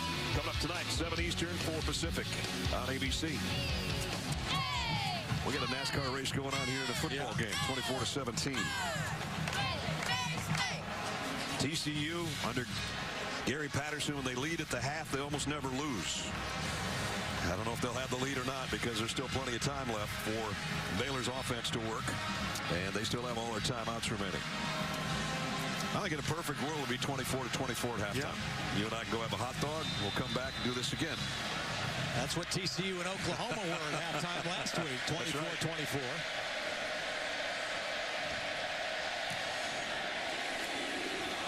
Shorter kick this time to the 5 to Hawthorne. Only got to about the 22, though. That's where Baylor will start with 2:39 remaining in the second quarter. And we talked about explosive plays in this game. Which team would have the most? Runs of 10 or more, passes of 20 or more. TCU, 3 runs, 3 passes. Baylor, 3 runs, 4 passes. And we also talked about turnovers. Baylor has the 1 turnover. TCU to this point 0. So that's why we have such a close ball game. Last year, Bryce Petty completed 62% of his passes for 4,200 yards and 32 touchdowns with just 3 interceptions. Today, not quite as sharp, but he does have 2 touchdown passes in the first 2 quarters so far. You just have to take advantage of opportunities. Here comes a shot downfield. Overshot his intended receiver, Katie Cannon. See, a defense like TCU, they're going to contest everything. They're going to contest every run. They're going to contest every pass. And it's hard to have like a 25 for 30 type night thrown against them. You're going to have 50% type completion rates, but you're going to have opportunities to make some big plays down the field, because of the way they play and how aggressive they are. Bryce is 11 of 25. He's 12 of 26. And complete to Cannon this time, short of the first down by about a yard. So 3rd down and 1, and this is one they could really use right here. Corey Coleman in the backfield again. The quick throw is a first down toss, and just barely. Forward progress is going to give it to him by about a yard. Levi Norwood made the catch. The defense was right there, but he had about a foot across, 2 feet across the first down marker before he was knocked backward. So they move the sticks to the 33. This is the 50th play in the first half for Baylor. And it's a deep ball by Petty. Got a man and got him on the run. Katie Cannon, touchdown.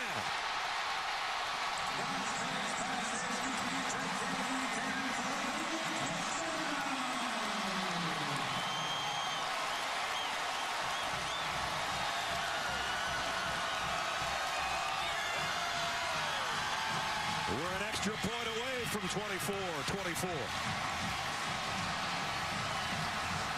That was a beauty. Yep. I think Kevin White expected some help from the inside from a safety. He had outside leverage on that route, and there was not help coming in time. And a beautiful throw by Bryce Petty. Again, you have to take advantage of those opportunities. We said maybe to be 24-24 at halftime. We still got a minute 49 to go, though, and we got a flag down on the extra point. Here's the touchdown again. Now watch the outside position by the corner. He thinks the safety's going to help. The safety's late getting there, and Bryce Petty reads that and lays it out for Katie Cannon. A little mix-up with the TCU secondary. You're not going to have great numbers, but you will have opportunities to make big throws down the field. And Bryce Petty, patient and takes advantage of it.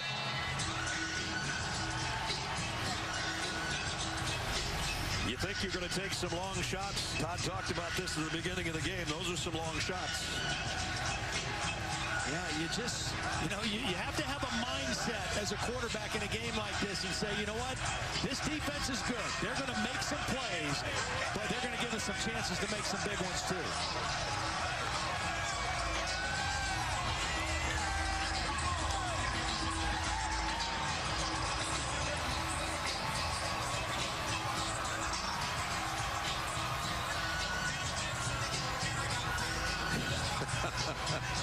Only 5,140 in here. They haven't led, but now they're tied. And we're jumping around just like Madison, Wisconsin here in Waco, Texas. What a great place. It is.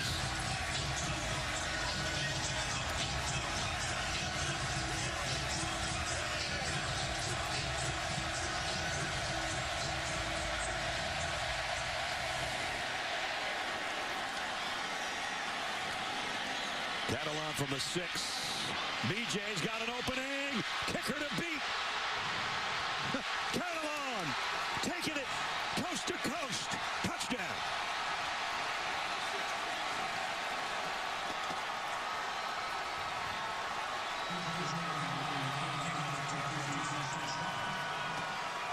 Now the Horned Frog fans can jump around.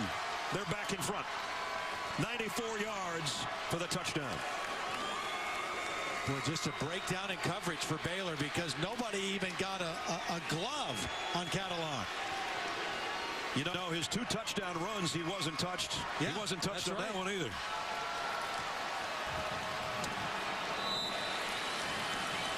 Well, you said it. There's still a minute and 40 whatever left. Maybe we're not done. Overcrum for the point after. 31-24 TCU.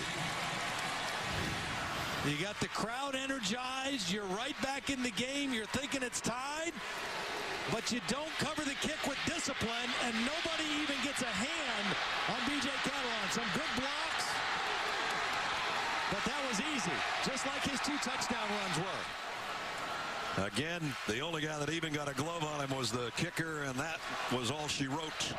94 yards later, touchdown. Trevon Boykins going, go BJ, go BJ, go BJ. So if you're Art Briles, the bad news is you just gave up a kick return. The good news is your offense still has a minute 38 left here in the first half. So who knows? We may not be done yet. BJ's dad passed away in the last year. He's got that on his wristband. And I'm sure Dad's looking down going, that a boy. Wow.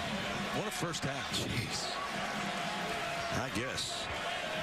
We're going to need extra hot dogs for energy for this second half.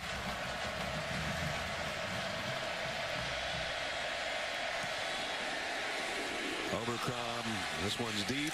And they'll bring it out to the 25. And we've got a chance to check in with Robert Flores. Robert. All right, Brad, North Carolina inching closer to undefeated Notre Dame in South Bend. Marquise Williams to Quinshad Davis.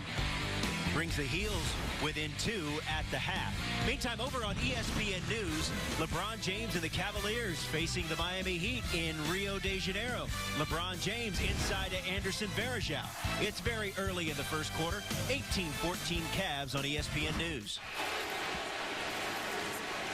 Sure, LeBron and Chris Bosh aren't having any kind words to each other after the past week. They former teammates not talking now, I guess.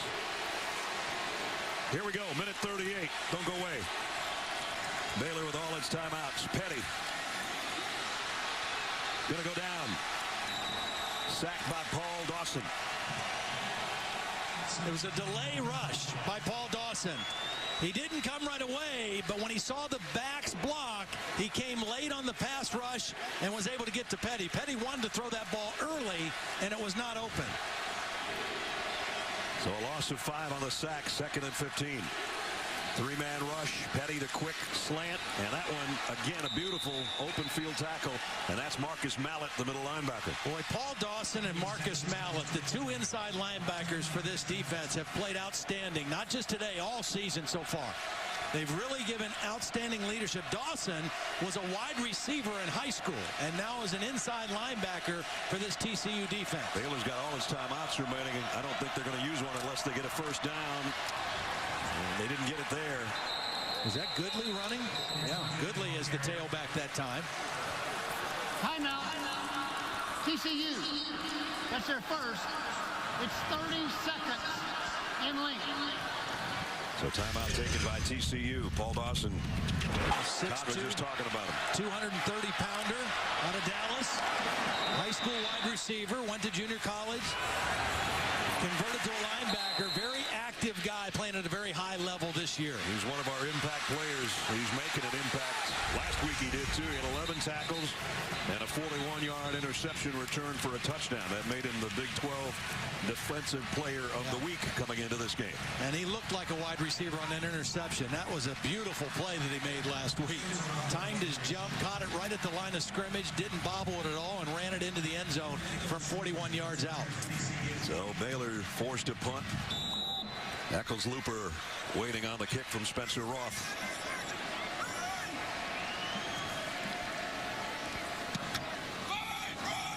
Eccles Looper might have a shot at this one. Takes it on the fly at the 31. Kept his balance. Still on his feet. Eccles Looper all the way out to the 48-yard line. 49, in fact. 17-yard return. Well, because of that stop and calling timeout, and because of the decent punt return, right now TCU may be thinking, you know what, let's be aggressive here. We could take some shots down the field with Boykin, maybe get a chance to get in position for another field goal attempt with one or two completions. His field position, I think, will make TCU be aggressive here instead of conservative right at the end of the half with 26 seconds left. Just outside the 48, first down. Baylor's bringing some pressure. Boykin's going to take a shot just off the fingertips of Listenby. Colin Brent's is a guy that got some pressure, but that was oh so close to being another big play. Yep. Baylor anticipating TCU would be aggressive, brought a blitz, less single coverage, and that was the right decision by Boykin, just a slight overthrow on the ball. Overcrom, we saw him on the sideline, the kicker. They've got to get about to the first down marker to even give him a shot. He's got a career long of 56. Draw play. Straight ahead to the 47. Hager makes the stop on Hicks. And another timeout with 13 seconds remaining. Timeout. TCU. So we're down to 13 seconds. Quick reminder coming up tomorrow night. Resurrection, one of television's most compelling dramas. It's all new. Resurrection tomorrow night, 9/8 Central on ABC. Brad Nessler, Todd Blackledge, Holly Rowe, and our ABC, ESPN crew. Waco, Texas. We expected a high-scoring affair. We got one. Yep. Well, with TCU having one timeout left, the whole field is open for them right now on this third down play. So they could look to work the middle of the field. They got to get a conversion, obviously. But the middle of the field is open as well to them right here with that timeout. I'd like to get it down to maybe the 37-yard line, somewhere around there, to give Overcrom a shot. 3rd and 6.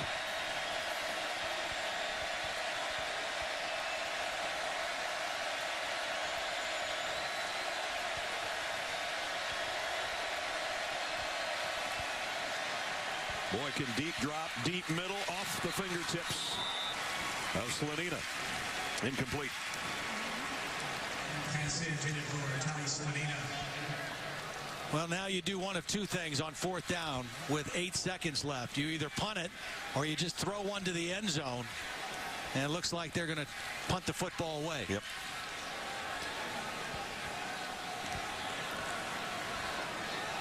So Ethan Perry into kick on 4th down and 6. Levi Norwood stands back at his 10-yard line. It's one thing we haven't had so far today is a punt return for a touchdown. Just saying. Whoa! We haven't had a bad snap either. Baylor's got it with a second left. 1 second left. And it's Sean Oakman. But that one is on the snapper. James Power, the snapper, not very powerful on that one. Way over the head. No chance for Ethan Perry. And now Bryce Petty has one shot. Boy, they're going to come out. They're going to take the 3. Yeah, you got to kick it here.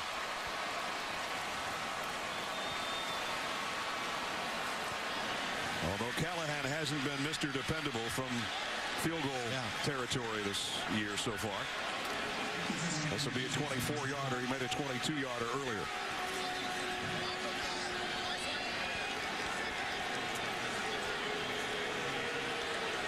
Gary Patterson having a talk with Randy Crystal. I think Gary Patterson is wondering how there's still 1 second left. He's thinking that clock should have run out as Oakman was trying to corral the football. Maybe in Fort Worth it does. Here in Waco, there's 1 second left. There's a whole lot of clock. So Baylor A 24-yard field goal away from a 3-point gift. I thought the clock was going to run out. I didn't think there would be 1 second left. Callahan's kick is good.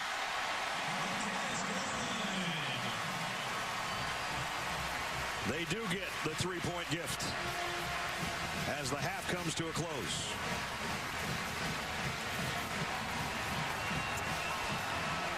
Check in with Holly. Hey, Coach, given the way that their front line is disrupting your offense, what concerns you the most about that? We just got to quit making mistakes. I mean, you give a touchdown, you know, on a kickoff return, you fumble the ball early while you're moving it, and they go down and score. So we've kind of fought back, and I'm really proud of where our team is right now. We're down by 4. We got 30 minutes to play. We're at home. Our crowd's into it. We're going to come back and get this thing. It's the first time you've trailed all year. How do you address it with your team right now? We're good. You know, we're a good football team. We'll be fine. 2 good football teams, as a matter of fact. At the half, TCU on the road and with the lead, 31-27. We'll send it to the studio after these messages and a word from our ABC stations. Welcome back to the Dr. Pepper Championship Drive Game of the Week. A battle of 2 top 10 teams in the Big 12. And they'll bring an extra man. Boykin's going to lay it out long. 2 men out there, and he's got it. Touchdown. This time he gives it to his tailback, who walks in untouched. Touchdown. Petty going deep on first down, and he's got it. And it's a touchdown. Antoine Goodley. Now 10 plays and a touchdown for Corey Coleman. And it's a deep ball by Petty. Got a man and got him on the run. Katie Cannon. Touchdown. Catalan from the 6. BJ's got an opening. Catalan taking it coast to coast. Touchdown. What a first half of football. Third quarter just about set to start. TCU number 9 leading 5th-ranked Baylor 41-27. Welcome back, everybody, to Waco. Brad Nessler with Todd Blackledge. You want some offense? We got some offense for you. 586. This might be one of those deals where whoever's got the ball last might win. Well, it's a 4-point game right now. It was a 3-point game, 41-38 in Fort Worth last year. And we talked about a couple things. Pay attention to turnovers. Both team with 1 in the first half. And explosive plays. Runs over 10. Passes over 20. Baylor with a 1-play edge in that department. But really, probably even because that kickoff return by Catalan has to count as an explosive play. Baylor might end up with 100 plays in this game offensively before we're all done. So, third quarter set to begin, and Baylor's got it teed up. Don't want to kick it to that guy necessarily.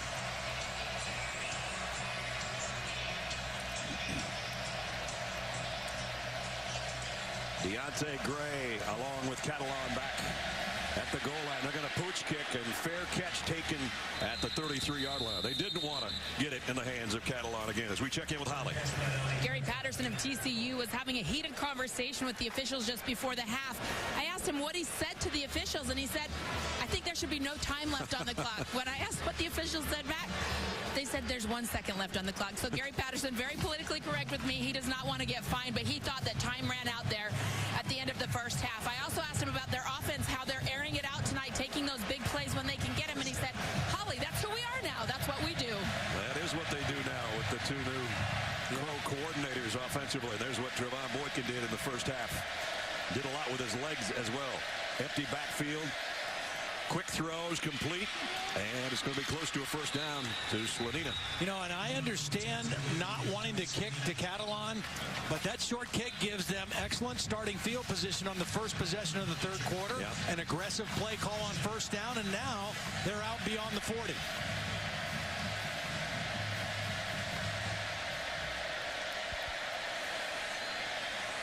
Keeper by Boykin. Ooh, did he get drilled, and guess who? Bryce Hager again.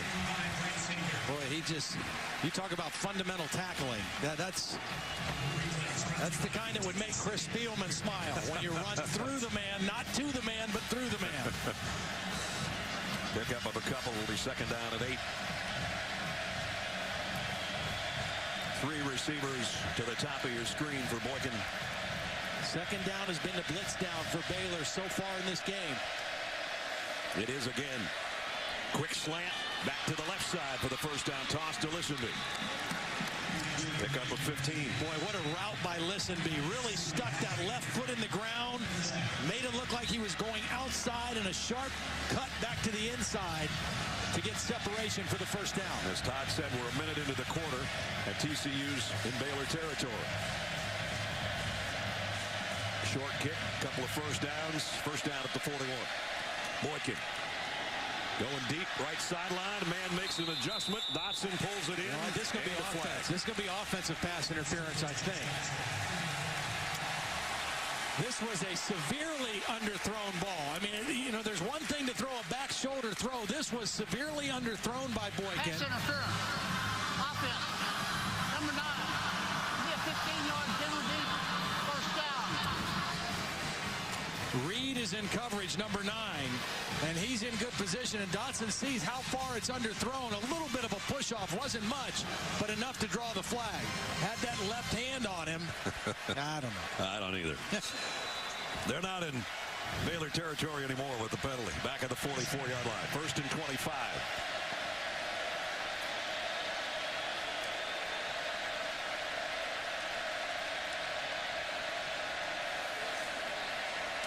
Right through a blitz. The throw's complete. Out to the 49.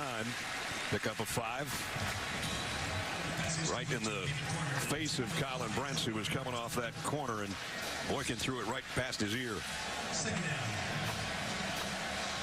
Last second down play, they went slant to Listenby. He's down at the bottom of the screen now, number 7. Again, the safety's way up for Baylor. Again, the extra pressure. The slant goes the other way to Catalan. And he's to the 39-yard line. Pick up at 12 more. And they're kind of chipping away at that long yardage. First and 25. Yeah, smart.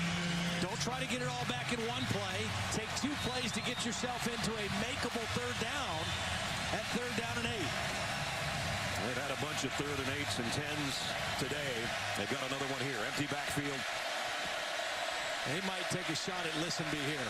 Again, looks like single coverage at the bottom of the screen to his go-to receiver. Boykin's 4 for 4 so far on this drive. And that one's broken up. Tried to get it to Dotson. Ryan Reed right there with him. Ryan Reed played a beautiful ball game last week against Texas and has been pretty solid again tonight, working against a bigger receiver. Reed is 5'11", 190. Dotson 6'4", 190. Did a nice job of getting around that big body. Hasn't been many situations for the punters today to try to drop one down inside the 10 or out of bounds. That's what Ethan Perry would like to do here.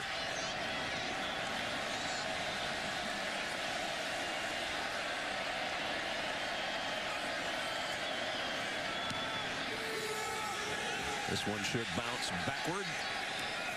Doesn't have to bounce at all. Fielded around the 12-yard line. That's where the Bears of Baylor will go to work, trailing by 4 when we come back. 3 years ago, Baylor and TCU kicked off the season at Waco. Robert Griffin III's final year. Jumped out to a lead the second quarter. RG3 found Kendall Wright. Baylor would open up 47-23 lead after 3 quarters. Fourth quarter, TCU stormed back with 25 unanswered points. Had a 48-47 lead. And then a 60-yard drive, game-winning field goal. 50-48, highest scoring game in series history. RG3 had a huge game with 5 touchdown passes. I'm not so sure we might not outdo that score today before this one's over. Well, I don't know that you could have a more evenly played rivalry than the one we have either. Yep. Each of 157. 51, I should say, with 7 ties. This is the 110th meeting. You know, that first half, Bryce Petty, we talked about the mindset you have to have against a defense like this. Right around 50% completion, but he averaged 20 yards per his 15-yard completion. And they get a first down on the ground. See, now they've run 2 plays. That sets up a play action and a chance to throw the ball down the field. And again, what makes this Baylor offense difficult to read is a lot of their play action passes. The linemen and the backs and the tight ends are all blocking run, and the quarterback and wide receiver are throwing play action pass. And now they've got Goodley, a wide receiver, in the backfield with Petty. Gets the handle, but only gets to the line of scrimmage. Paul Dawson again made first contact from his linebacker spot.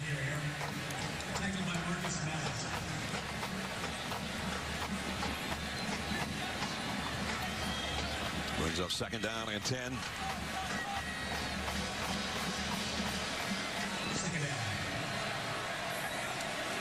Petty with an empty backfield. Running out of time. On the move and on the run. Throws an interception to Kevin White. First mistake of the day for Petty. Well, you know what I think happened? I think he got caught in between. Do I throw this away or do I try to get some yardage? And the problem was he threw it to the inside of his receiver instead of the outside. He's got to throw that between the receiver and the sideline, and Kevin White was there for the timely interception. You know, that's one of those times as a quarterback, the defense wins. You either run it for a couple yards, you throw it away and play the next down. I think he got caught hesitating in between and made a costly mistake. You saw TCU's defense. They live off turnovers. Every game they seem to get at least one. That's White's first interception of the year. They fake the pitch. Boykin going to the end zone. And penalty markers, and also caught for the touchdown.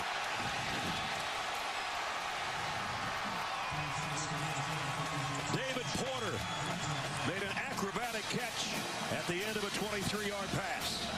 Well, they've run option enough to set that play up. They faked the option. It was a two-man route. They had one receiver running the crossing route to the middle of the end zone, and Porter running the wheel route to the outside. And Boykin got the touchdown. Defense, number 13. The ruling on the field is a touchdown.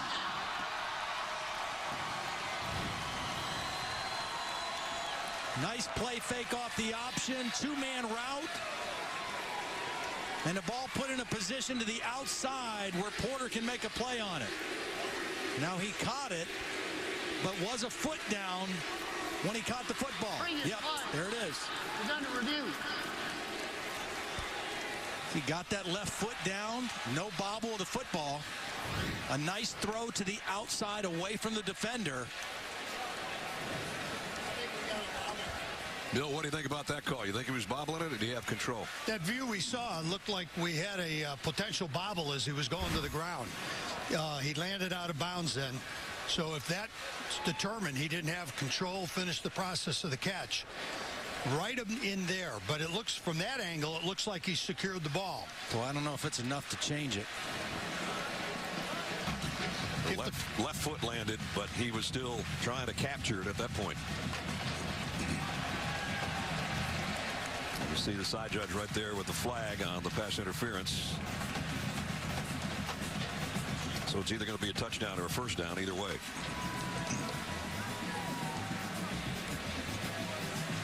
And David Ames is our replay official, talking things over with Randy Crystal. And the ruling on the field was a catch for a touchdown. Right.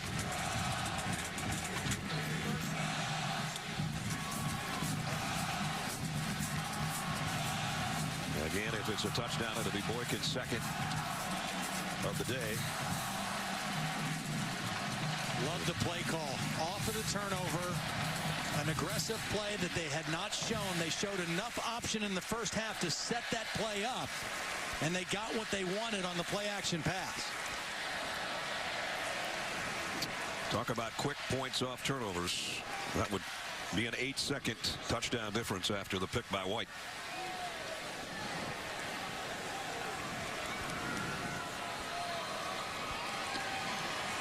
This one's taken a little while.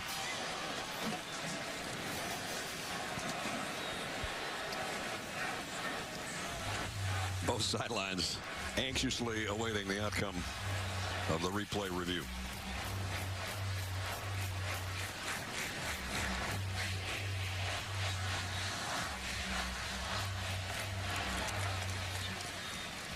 Well, this is the only thing that's slowing our game down.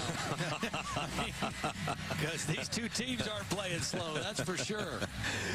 Should we do a whole bunch of replays right here just to fit them all in for you? Do some telestrating, Todd, while you got a chance. Or we can get all our promos out of the way right now, too.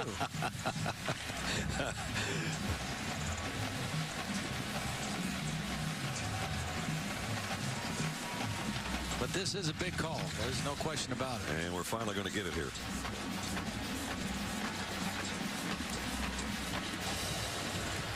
After review, the pass is incomplete. There is, however, pass interference on the play. So it will be first and goal from the 8-yard line. As I said, it'd either be a touchdown or a first down. It's the first down with the penalty, pass interference. Well, he got the foot down, but when the foot was down, he bobbled it after that and didn't get the foot back down. See, there's a little bobble when the foot was off the ground, secured the catch there, but was out of bounds when he landed. So good call. They took their time. Looks like they got it right. But for TCU now, first and goal from the 8. Two tight ends set here. Boykin has run out of this formation earlier in the game. He's going to give this one off to Catalan. This time, nowhere to hide. Blackshear to play. Can't make that decision if you're Catalan. You got to put your nose down, your shoulders down, and get what you can get. You stop and try to go the other way on the 8-yard line. You end up on the 9-yard line. First time he's been touched when he's down in the red zone today.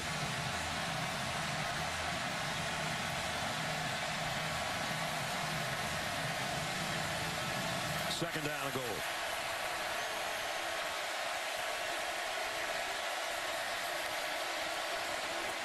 Boykin.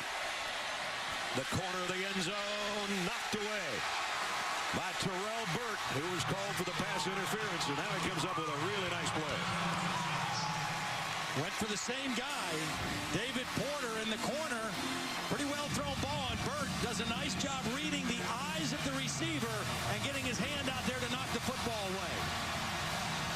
Boy, how big would it be for Baylor, as they thought they'd given up a touchdown, if they can hold to a field goal here for TCU. Third down and goal. Have to be aware of the quarterback run here on third down.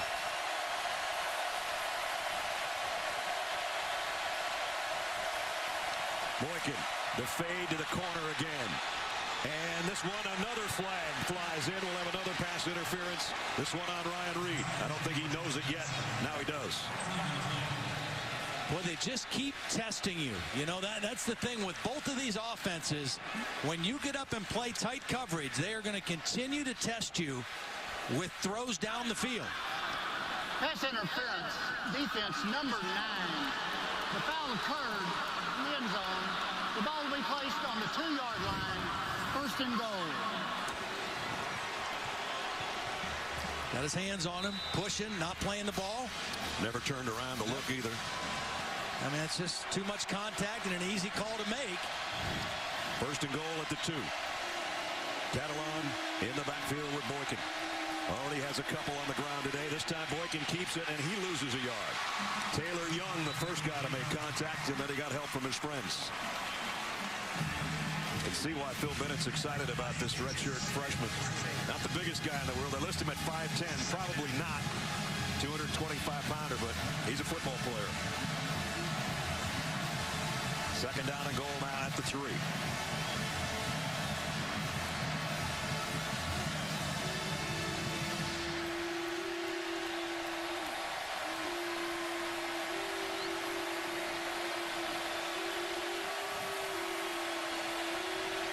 Two tight ends, both receivers to Boykin's right.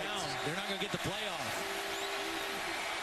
Wants to throw, and now runs instead, and he is taken out of bounds by Hager. I don't think TCU got that play off. I thought it should have been a delay of game. And I hate, as an offense, when you let that clock go down, you try to rush the snap. It's a critical down, a critical play. I think you use a timeout there if you're TCU. They got away with it. It was right on the last second, but it was kind of a wasted play. And now it's third down. Last time they got it to third and goal, they had another pass interference penalty. And now TCU is going to talk things over. Don't want to waste an opportunity when you Had what you thought was a touchdown a little bit earlier, and now you still got a shot at one on a 3rd down and goal. I didn't try to shoot. We did.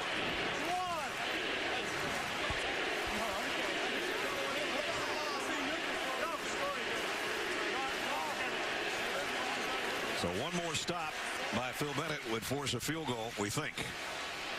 Not that we are going to say that's the way Gary Patterson is thinking right now. You got to score as many points in this one as you possibly can. Don't forget tonight on ESPN, SEC doubleheader for you. First at 6, 7th-ranked Crimson Tide face off against Arkansas. Then at 9, 3rd-ranked Rebels are at College Station to take out number 14 Texas A&M. Both games also live on Watch ESPN. 2 good ones coming up tonight.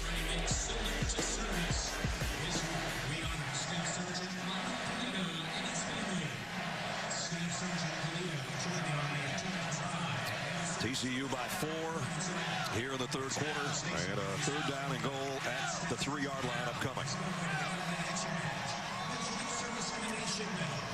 See what Doug Meacham and Sonny Cumbie have come up with, the 2 coordinators for TCU.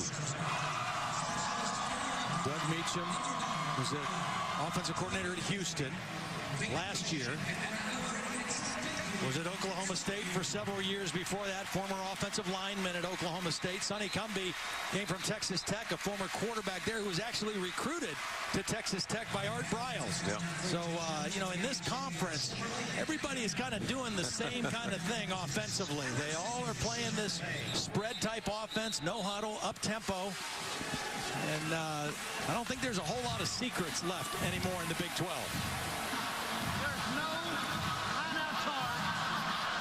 Let's see what secret the Horned Frogs came up with. 3rd down and goal. Did they just say there was no timeout charged to TCU? Little play clock issue, possibly.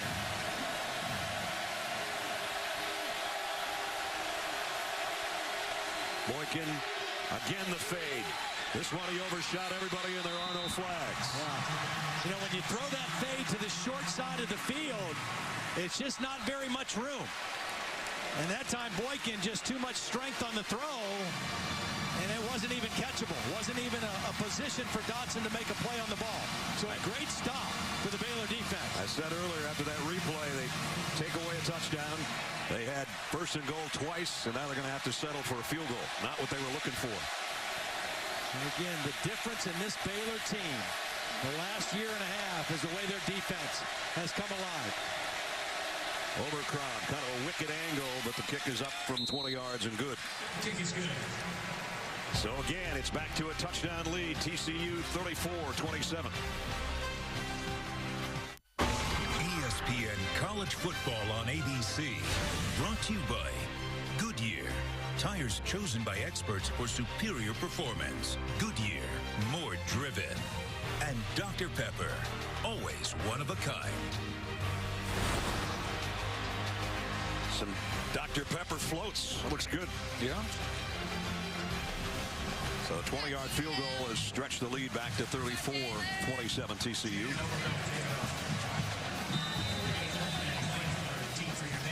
Devon Boykin has his team in front here midway in the 3rd quarter. Overcrown to kick.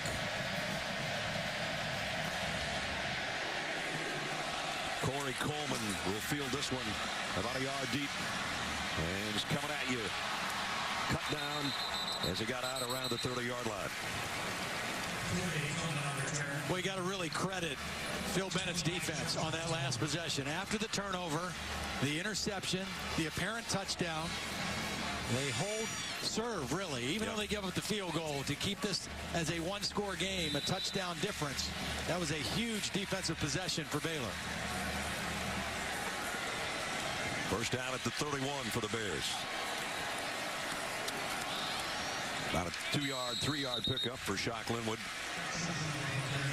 James McFarland in on the stop. Not a lot of big gains on the ground by either team. No, both defenses really contesting the running game. Petty, play action, plenty of time. Completes it out to the 45 and across midfield goes Goodley. Pickup of 18. Again, you see the strength of Goodley, 220 pounds. And the cornerback, Kevin White, kind of had his hands on him, but he's too big to even alter in the route and able to make the catch. Baylor back in TCU territory and going to take a shot. Incomplete. Double coverage back there on Goodley. Kevin White was the closest man to the football. There you see the size of Goodley that Todd's talking about. Built more like a running back than a wide receiver. Which makes him hard to cover, and it also makes him difficult to tackle after the catch. 50% performance with 3 touchdowns by Petty. And here's a good gainer on the ground by Linwood. First down.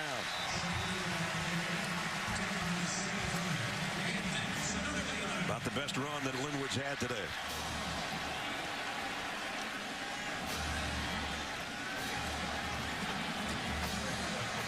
Loved how Art Briles described him. That this kid had a sweet spirit, but a tough soul. Yeah.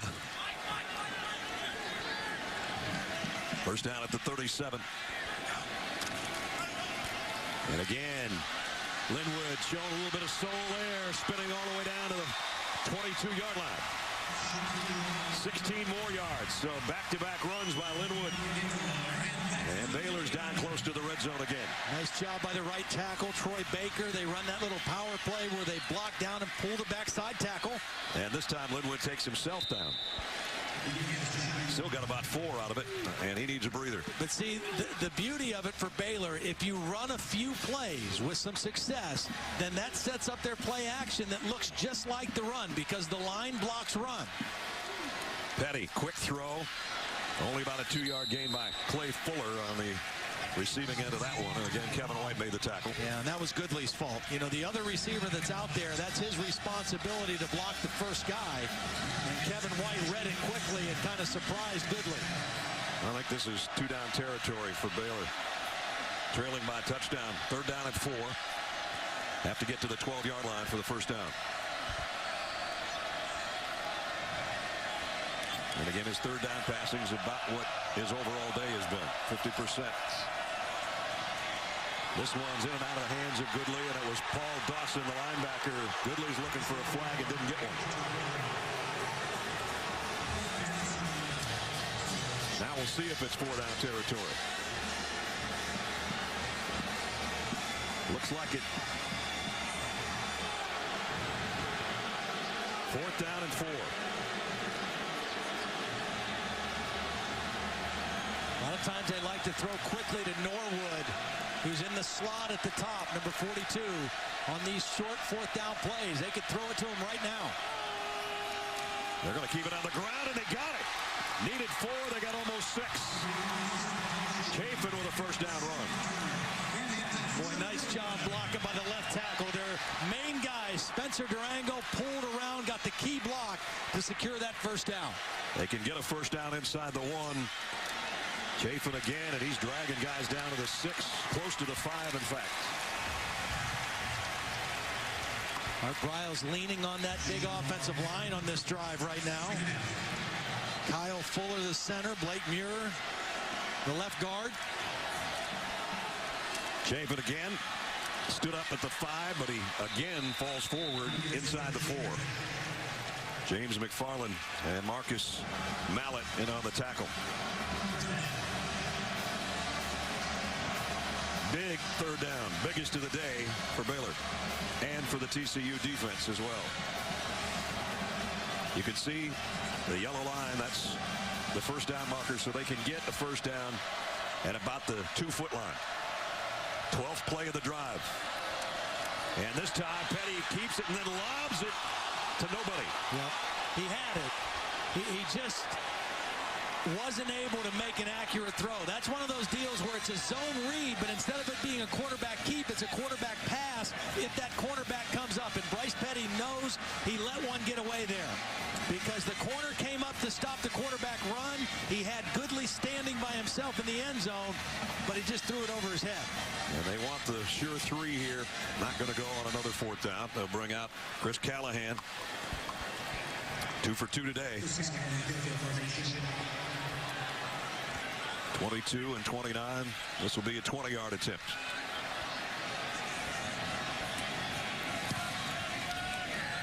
Kind of a line drive, but he got it. And it cuts the lead to 4 with 5:23 to go, third quarter.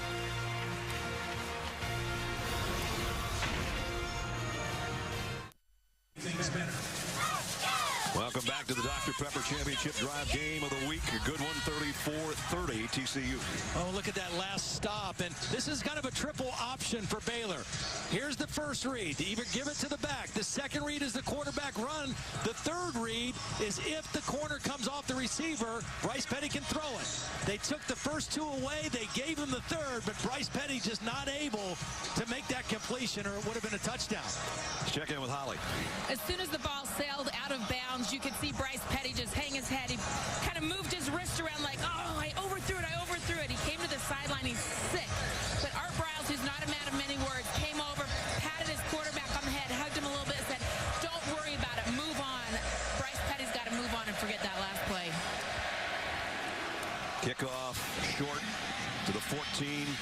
Deontay Gray, and he's not going to make it to the 30 as we check in with Robert Flores. All right, Brad. Taco Bell studio update. Notre Dame has Florida State next week, but they're getting all they can handle from North Carolina.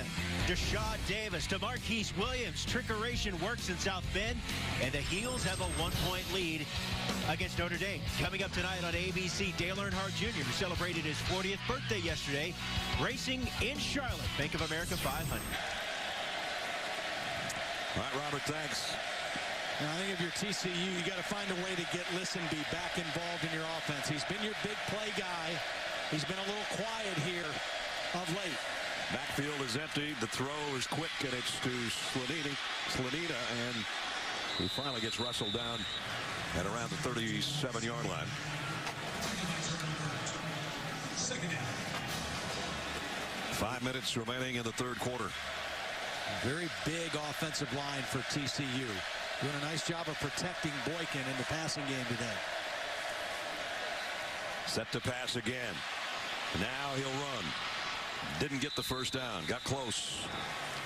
About a yard shy. Yep, brings up a third and very short.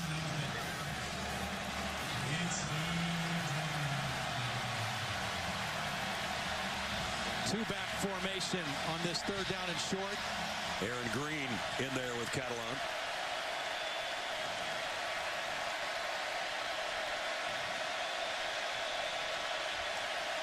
Run blitz. It's Green in the open field. And maybe gone. Aaron Green. And the ball comes out at the 10. Scooped up by Dotson.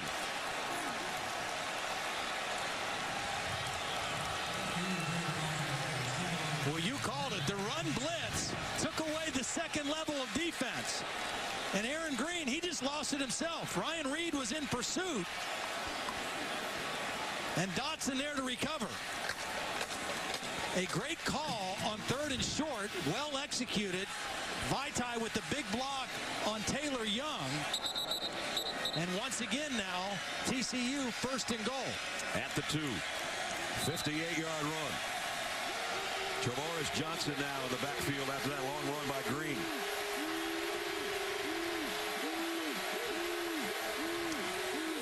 Gets the handle and gets the touchdown.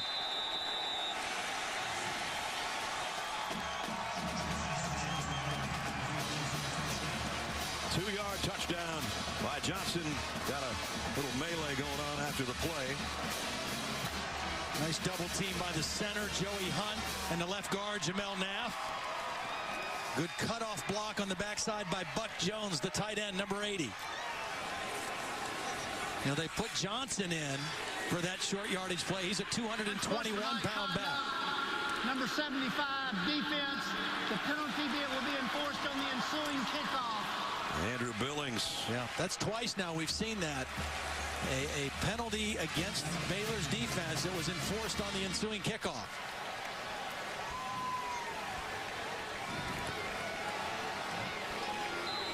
So the penalty will come on the kickoff. Overchrome in for the point after. Trying to cap off a 70-yard drive in a hurry again in a minute and a half. And it's good. 41-30. Aaron Green hasn't handled it much today, but he had the longest run of the year so far. Given up by Baylor. This 58-yarder got him down close to the 2. And then it was Trevoris Johnson. Takes it in from 2 yards out, and TCU trying to pull the upset on the road up by 11.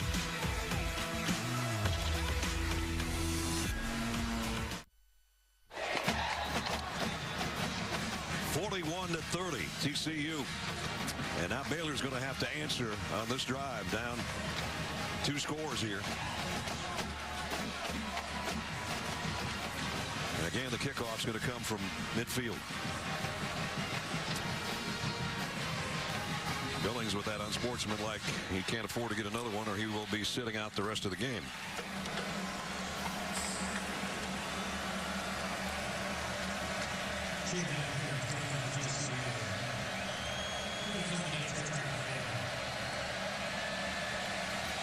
Overcrumb just blasts this one.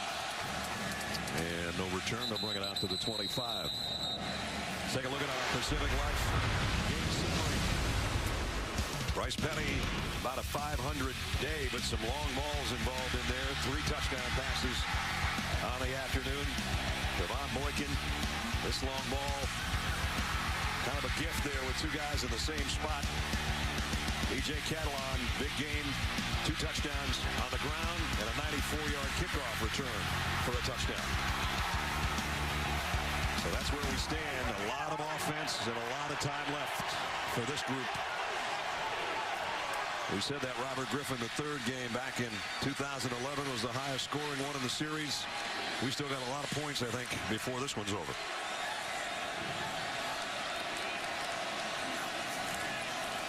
Petty, the quick throw, that one's batted down.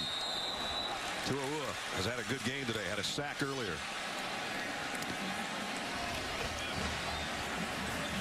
Read the quarterback's eyes, timed it. You know you can't get to Bryce Petty. Just read his eyes, read the throwing motion, and time your jump. Bryce has had kind of a tough 3rd quarter. He's 2 out of 7 this half so far. That can all change with a couple big plays, though. Yep.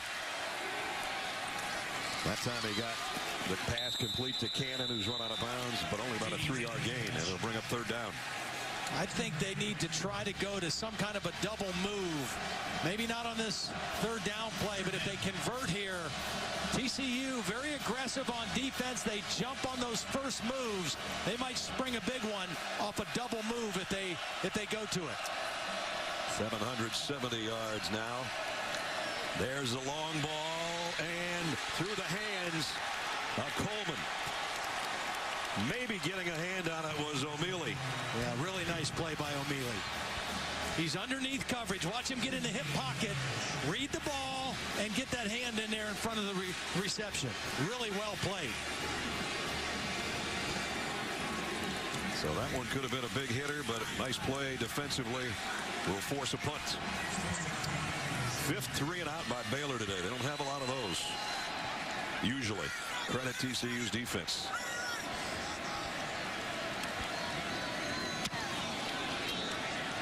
Ross punts. Fielded at the 18-yard line. And Eccles Looper with a return of about 10 yards. 54-yard kick. Devon Boykin. Good day for him. Well, coming into the ball game, he was 2nd in the Big 12, averaging 359 yards of total offense a game. Had the big game last week in the win over Oklahoma. Maybe not the same kind of numbers today, but he has taken advantage of some opportunities, and on the road has played a very strong ball game, and he's taking care of the football, which is critical to win on the road in conference. Baylor's defense got to get a stop here because TCU gets any more kind of points, and it's going to be hard to catch up even if you're Baylor. Boykin going to heave it long. Double coverage, caught anyway by Listenby. Todd said they had to get him involved. I don't know if throwing into double coverage is what they had planned, but it's 45 yards. You give the guy a chance. Even though it's great coverage, it's one of those no. Oh, my guy made a great play. Okay. Boykin on first down once more. Goes outside, complete near the 20. To Dotson again. And those two plays show you what this pass game is made of. It's Listenby on the big throws down the field. It's Dotson on the route running, the possession type throws. And then the speed guy on the inside is Gray, number 20. Comes a blitz. Boykin gets rid of it in a hurry and incomplete. Deontay Gray was the intended receiver. Yeah, and I don't know whose mistake this was, but they had single coverage with Gray with no safety help, and they could have had a big one there. Third down and 3. Empty backfield for Boykin. Going to throw that same fade to the corner, and incomplete. Played pretty well by Ryan Reed. And it's fourth down. Well, again, Baylor's defense comes up with a big stop. A little bit underthrown on that ball. Ryan Reed in great position. Baylor's defense has given up 41 today, and you can see that hasn't happened this year to Phil Bennett's defense. Well, and they knew that they had not played an offense anywhere near as good as TCU to this point in the season. Overcrow will try a 37-yard field goal to make it a 2-touchdown game. And he's got it, but not by much. 44-30 now. So obviously Baylor knows exactly what they need just to get back in this thing with 2:15 remaining in the third quarter. Reminder for you, chase for the NASCAR Sprint Cup heads to the second race of the contender round. It's win and move on. Bank of America 500 at Charlotte. Coming up tonight. Immediately after our game, as a matter of fact.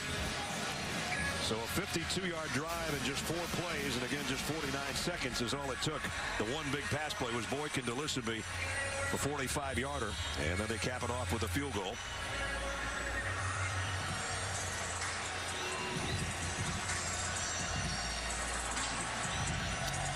Baylor's fans hoping that their high-powered offense, #1 scoring offense in the country, can find a way to get to their usual 51 points a game. That might be what it takes to win this.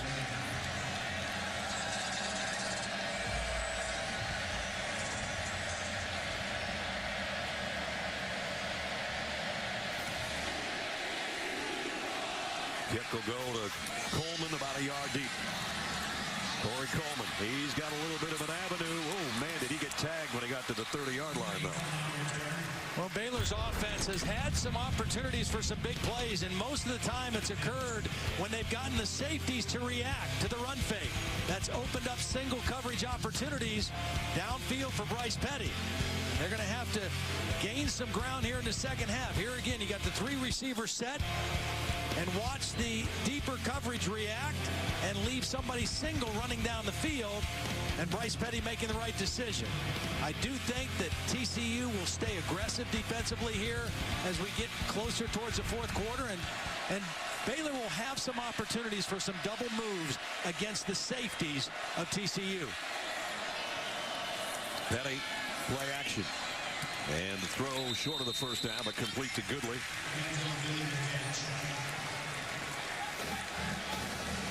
And again, they'll line up in a hurry on second down and short. They had led every minute of every game, and they have not led in this game so far.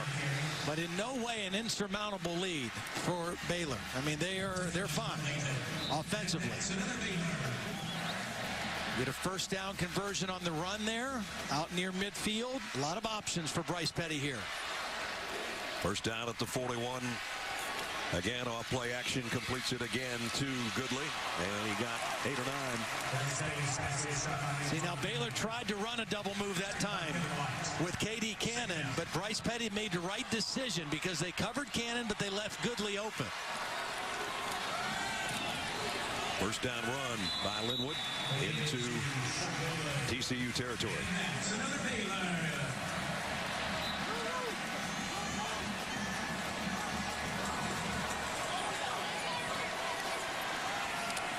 Bryce Petty going deep. Man's there. Through his hands. Should have probably had it. Cannon went right through his hands, and it would have been a touchdown. Well, it was the double move. He shows post, and then he breaks it out straight. And it was a good throw by Petty. Away from the defender. Cannon just not able to bring it in. Tough catch it would have been after you see it the second time, but still catchable. Second down at 10 at the 48. Coleman trying to stiff on the defender, and he gets upended at the line of scrimmage. Yeah, great defense that time. First it was Sam Carter, maintained leverage, forced him outside, and they made Coleman run all the way to the sideline to gain 1 yard. That's where Kevin White dropped him. Third down and 9. 3 out of 14 on third down conversions today is all for the Bears.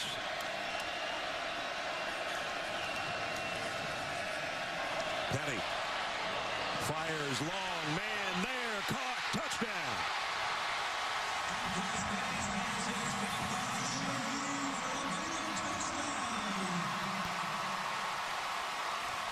Fourth touchdown pass of the day for Petty. A beautiful strike to Jay Lee.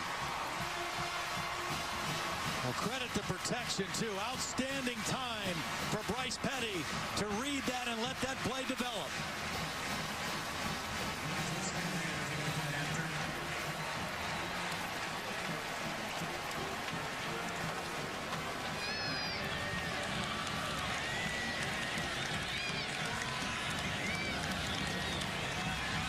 Yards in 7 plays, and a dandy of a long ball again off the right hand of Bryce Petty. This play took some time to develop. Watch the protection, the pocket. It was 3 defenders on 2. 2 defenders went with the inside receiver Lynn Hawthorne. That left Jay Lee open, running by himself, and he ran right by O'Mealy. And a beautiful throw for Bryce Petty. Again, you don't have great numbers in terms of completion percentage, but you do have opportunities to make big throws down the field, and Bryce Petty capitalized again. Check in with Holly. Bryce Petty told us yesterday that the #1 determining factor on how accurate he is whether or not he has a chance to get his feet set. He has been under duress so much today with this defense in front of TCU disrupting him and his footwork trying to make throws, but that time, guys, he had time to get his feet set and delivered a beautiful ball. Time is all he needs if he can just get a little bit. 50% day, but a 4 touchdown outing. And now it's down to a touchdown. 4 touchdowns and the average yards per completion well over 20 yards. So, I mean, it's feast or famine when you play a defense like this. Let's see how they handle the kickoff this time. They had a pooch kick earlier to try to keep it out of Catalan's hands, and they ended up with excellent field position, TCU, I mean, by calling a fair catch. Same thing, but that's Neverland there. It's fielded at the 20. Yeah, I don't like shortening the field this way for TCU.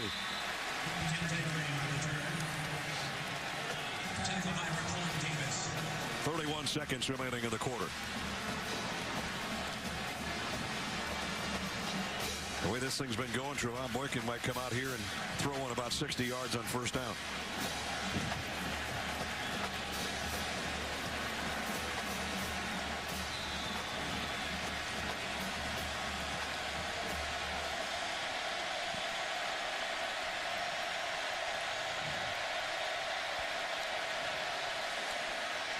Fly sweep, end around. It's going to be a pass if he can get it away. Echoes Looper going deep and caught inside the 15 by Catalan. Well, this was a great throw, but the play was made by the quarterback, Trevon Boykin, getting a block on Sean Oakman. Watch the quarterback get a key block to enable the throw to even be made. He blocks Oakman just enough out of the way to allow the throw to be made. And what a beautiful throw it was. And a gorgeous catch as well at the 9-yard line.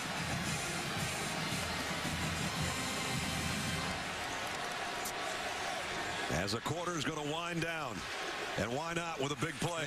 And again, you don't make that call if you're a coordinator, if you're backed up deep in your territory. Short kick, good field position, go ahead and be aggressive. Crazy 3 quarters. I don't think you want to go anywhere.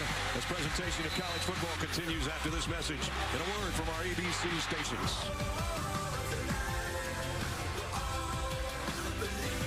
Thanks to the Brazos. What a 3 quarters of football we've had. And here we go. Quarter number 4. And we've got TCU in front. They've got it at the 9-yard line of the Bears, trying to add to their lead.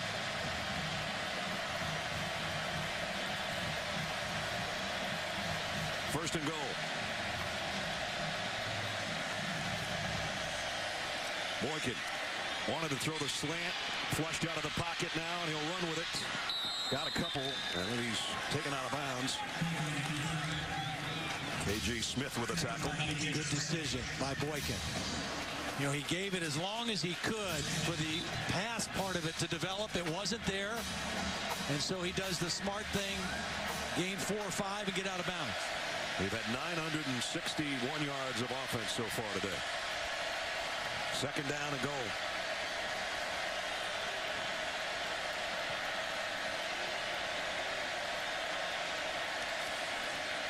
Straight up the middle, and again, untouched this time, Aaron Green for the score.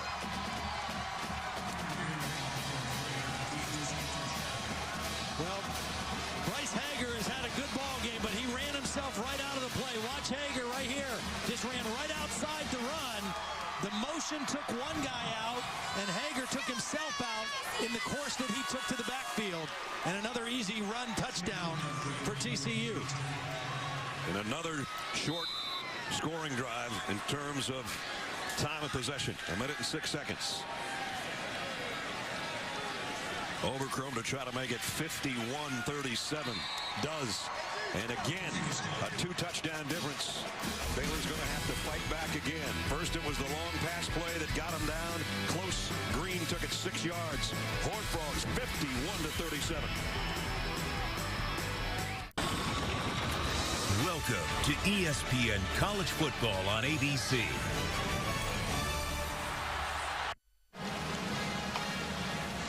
Celebrating its 10th year sponsoring the Good Hands Field Goal Nets, Allstate makes contributions to participating universities' scholarship funds for each field goal and extra point kicked. We've had a lot of both today. Since 2005, Allstate's contributed more than $3.4 million in scholarship funds. You know, coming in, one of the things we talked about at the top of the show, Brad, was we knew TCU with Gary Patterson plays great defense, but this year their offense has given them balance. If there was any question whether their offense and the new look offense was legit, I think they've answered it again today. This kick coming out for Corey Coleman from about 3 yards deep, trying to get to the edge. And he did, and then taken out of bounds at the 25-yard line. B.J. Catalon today, not a bad day, actually.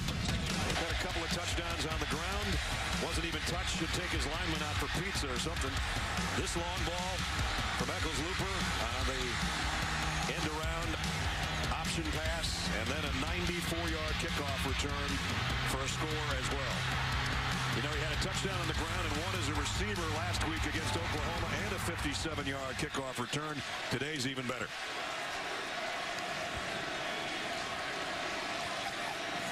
Bryce Petty knows what he's up against now. Throws far side, caught by Goodley. Goodley almost got away, but tripped up by Kevin White.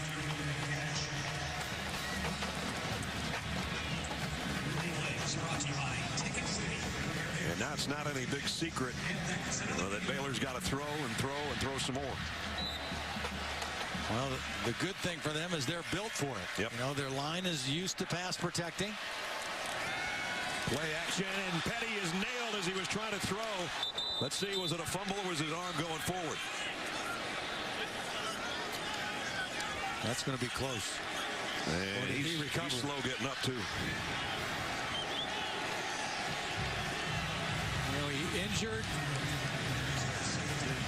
a couple vertebrae in the SMU game, missed the game, said this was the first week that he felt pain-free. Was Mallett on the pressure. Helmet to helmet with his own guy, too. They keep it on the ground this time. Maybe he'll let Petty make sure he's feeling all right before he throws another one. He gets it out to the 35-yard line, where it's going to be 3rd down and 11.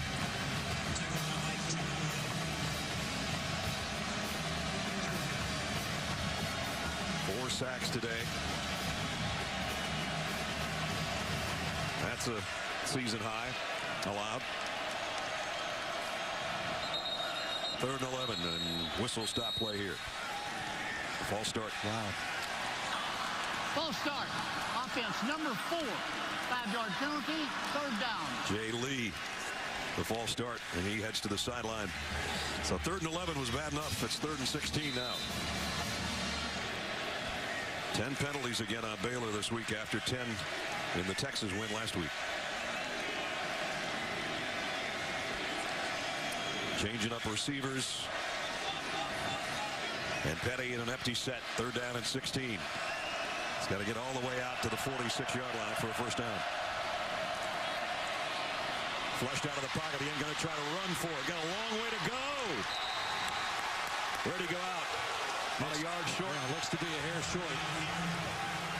Great effort. He tried to reach the football past the marker, but I think he stepped out of bounds before that happened.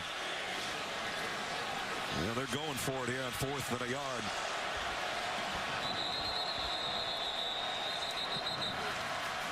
The previous play is under review. They're going to make sure of the spot here. Yeah.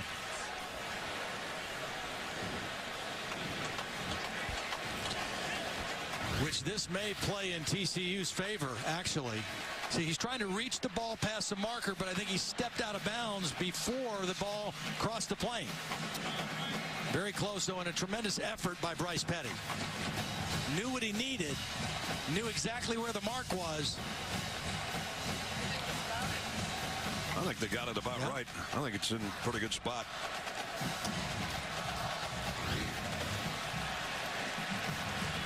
But they'll look at it upstairs with David Ames. Art Brown's ready to go for it on 4th and whatever it's going to be. Just a little different angle for you. Bill, what do you think? I think we've got a 1st down. When he jumped from inbounds and crossed. After review, the previous play is confirmed. Interesting, because as he jumped and crossed, it looked like he had extended the ball and crossed the sideline at a spot beyond the line of game. But those are the hardest ones for replay because you don't have that view right there. Exactly. And the reason I thought the replay and the time delay helps TCU is it allowed them to get their defense set on this 4th and short. If they were going on a hurry-up play, they might not have been in position for this short yardage play on 4th down. As it is, they're ready to go. We're approaching the 12-minute mark in the 4th quarter. Biggest play of the day for the Bears, 4th and 1. And he got it, Linwood, by inches.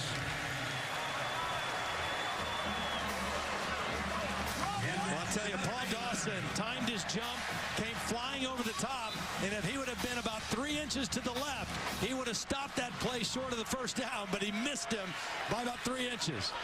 So 1st down at the 46. Petty play action. Got hammered as he threw, and it's incomplete. Both linebackers, Dawson and Mallett, both. They're met at the quarterback. Well, if Bryce said that he felt the best he's felt all season long, he's not going to feel that way tomorrow morning, I don't think. See, what the linebackers are doing is they're not blitzing right away. They're allowing the offensive line to get engaged and then coming a little bit late, and they get a free run right at the quarterback from the inside. 2nd down and 10. Petty waits and waits and almost waited too long, and he still threw a strike to Cannon. Now it was incomplete. Bounce. Okay. Yep. Again, Petty was under duress. He was throwing that ball backing up, so he didn't have a lot on it. Chucky Hunter, number 96, was the guy applying the pressure. And there you see the ball came out. So another 3rd down and long.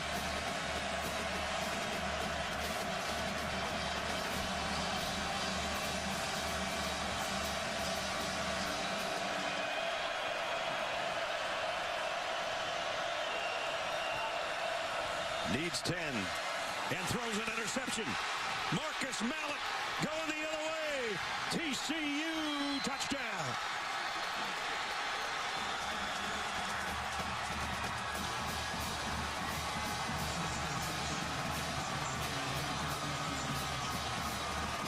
This is just a beautiful play by Marcus Mallett. Last week it was Paul Dawson doing the same thing.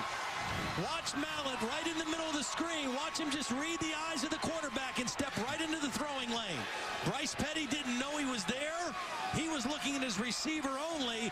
Mallett read his eyes, slipped in front, and scored a touchdown. A flag down with the extra point upcoming.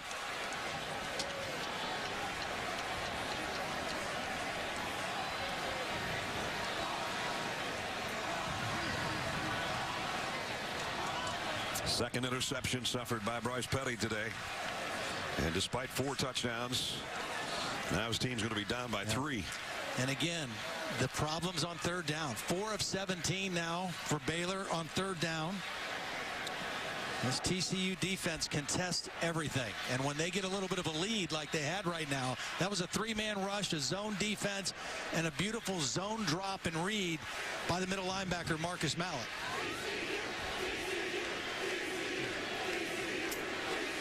Conversation is going on with Art Briles before we get the call on the penalty. The result of the play is a touchdown. After the play, 2 unsportsmanlike conduct fouls. Number 1 on the scoring team, number 17 on the scoring team. Both of those fouls, being dead ball fouls, will be enforced on the ensuing kickoff. It was a 30-yard penalty, or 30 yards worth. Carter and Hackett both with unsportsmanlike conduct penalties. Meanwhile, the extra points upcoming, and it's going to be a 3-touchdown deficit that Baylor's got to make up. And Bryce Petty looks shell-shocked on the sideline. Those shots we just saw. Yeah. And he looks like, what just happened?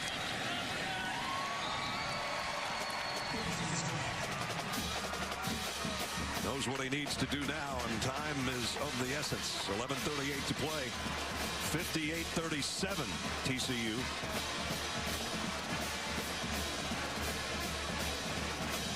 TCU trying to go to 5-0 and pull off another top 5 upset like we had so many of last week.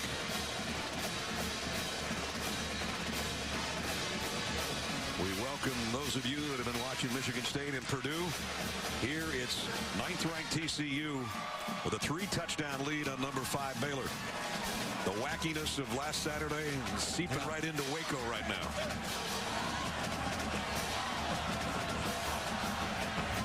TCU, by kind of a quirky schedule, had 2 off dates in September. So they come in here and they're only 1-0 in conference play and 4-0 overall and ranked 9th, and they made the big jump after they upset Oklahoma last week. Maybe these aren't upsets anymore. Yeah.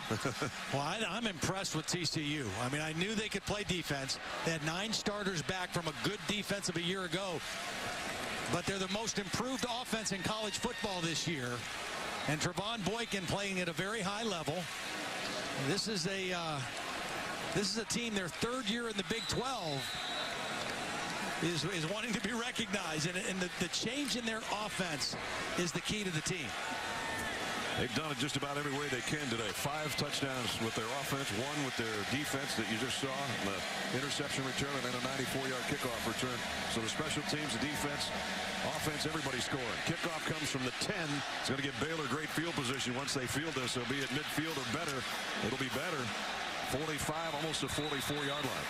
You know, we mentioned this TCU defense. Last week in the upset against Oklahoma, Paul Dawson in the 4th quarter, a key interception that was returned for a touchdown. That turned the game. And then just moments ago, the other linebacker, Marcus Mallett, with a 4th quarter interception, returned for a touchdown to possibly put this game out of reach for the Horned Frogs. Offense and defense, TCU, they're for real. Pretty good day for Mallett. A sack, a forced fumble, and a touchdown on the pick. On the ground is Linwood, picked up 3. Going to be down around the 11-minute mark on the next snap. And it's a good thing Baylor goes fast because they're going to need every second they can muster here.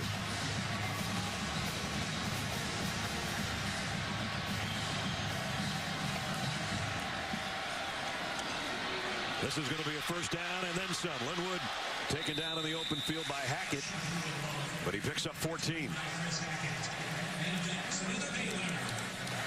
Those kind of runs are at least going to keep him honest on the play fake.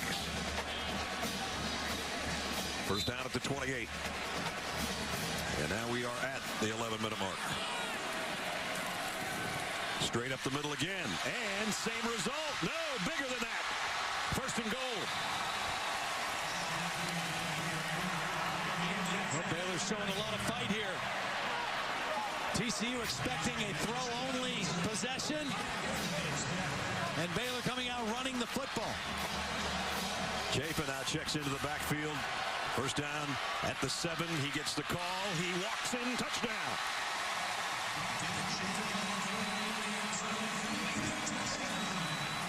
Seven-yard touchdown run by Devin Chafin. Nice job by Desmond Hilliard, the right guard, pulling around to lead on that play. Made it look easy. Again, TCU, I think, anticipating pass only, and they got kind of punched in the mouth on that drive.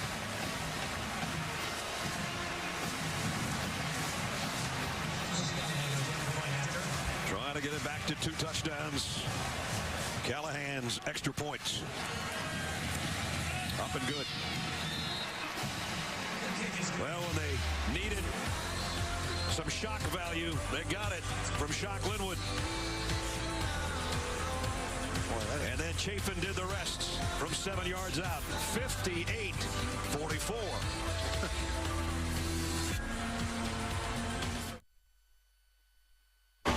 ESPN College Football on ABC. Brought to you by Pacific Life. For insurance, annuities, and investments, choose Pacific Life, the power to help you succeed. And Cadillac. Texas Ranger Museum, and of course, the greatest Ranger of them all, the lone. Kemosabe, we've had quite a game here today so far. We have. 58-44. And there's a lot of time left. There is a lot of time left. A lot of time. We may never get another kickoff from the normal line, though. 58 points, most scored on the road against an AP top 5 team. Here's a high pooch kick again. And this one takes a bounce. And that, you can't call a fair catch after it bounces, can you? Deontay Gray, he called a fair catch after it. I don't know. This one's got to come back, doesn't it?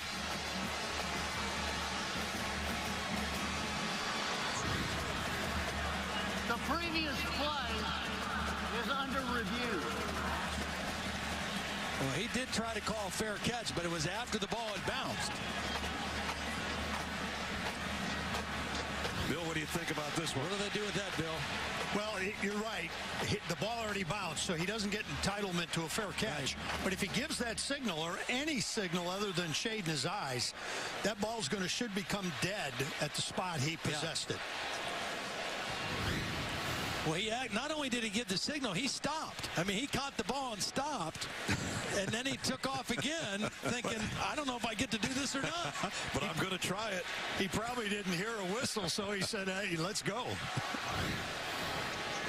But again, the unsportsmanlike penalty, the short kick, this has hurt Baylor all night, either by penalty or by choice of kicking away from Catalan after the 94-yard kickoff return.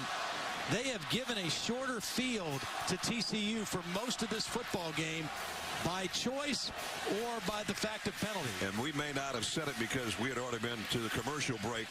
The unsportsmanlike conduct penalty was after the last touchdown, and we didn't get it until we were in a break. So let's see what the call is here. After review, the receiver of the kickoff, after the ball hit the ground, gave a waving motion. Any waving motion kills the ball. The ball will be brought back to the 34-yard line. It will be 1st and 10. Well, you heard it first from Bill up here. Yep. That's exactly what happens. Interpreted correctly. Look at Gray. He's still smiling. He's thinking exactly what you said. Well, I don't know what I'm doing here, but I'm going to take off and see what happens. So they bring it back. We've had just about everything you can possibly have in a football game today. We've had over 1,000 yards of offense, over 100 points, and as Todd said, 10.5 minutes to go. So that cost him about 31 yards, but we knew that one was coming back. 10-36 on the game clock. 10-36. If Baylor could come up with a turnover of their own, we'd really be in for a whale of a finish. Well, I think Baylor, with this much time, they've got to be really sound on defense. They've had some problems today. They've given up a lot of plays. They've given up 58 points. They can't afford to be too overly aggressive trying to force the action right here and give up another big, easy scoring play. Kyle Hicks in the backfield with Boykin.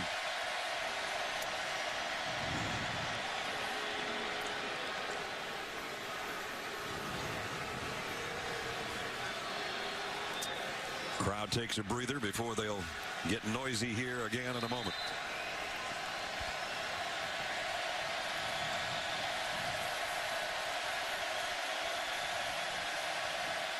Boykin gonna heave one long. Almost picked off. That would have been the turnover Baylor was looking for. Ryan Reed had a better play on the ball than Porter did. Ryan Reed's played a pretty good ball game. Even though their defense has given up a lot of points, he's made a lot of plays on the football because TCU has tried to throw it downfield all day. And Ryan Reed has been, for the most part, up for the challenge. Second down at 10.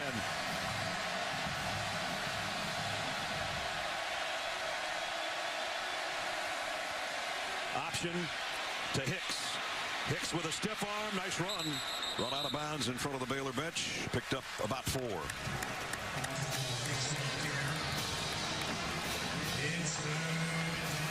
Here's a big, big third down for the Bears defense. They're trying to change up personnel. Trying to stop a 3rd and 6. Slanina has been the possession receiver for Boykin here in the second half. He's in the slot at the bottom. Low snap. Slant is good. Complete to Story. Boy, what poise by Boykin. Bad snap. Didn't panic. Went down and got the football and was still able to get his feet in position to make an accurate throw for the first down. Pretty good job by Story. Had to readjust his helmet, get his face mask so he could see the ball coming before he caught it. 8 different receivers Javon Boykin has utilized today so far. Vaitai has moved back to the left tackle position. Joseph Noteboom is playing right tackle. So for Boulajé out of the ball game, they're starting left tackle here on this possession. Boykin runs out of trouble and got about 4 yards. KJ Smith was applying the pressure. He got around that. Nice job picking up what he could. Here's for Boulajé, who Todd was just talking about.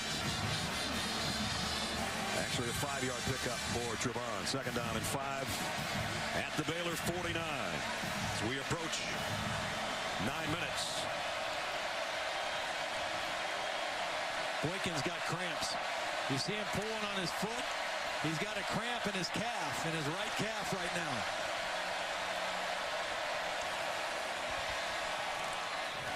Pass is batted down. Taylor Young got a hand on it.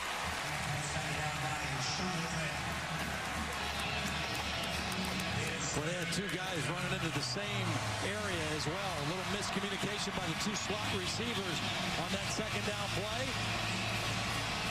Can Baylor's defense get TCU off the field?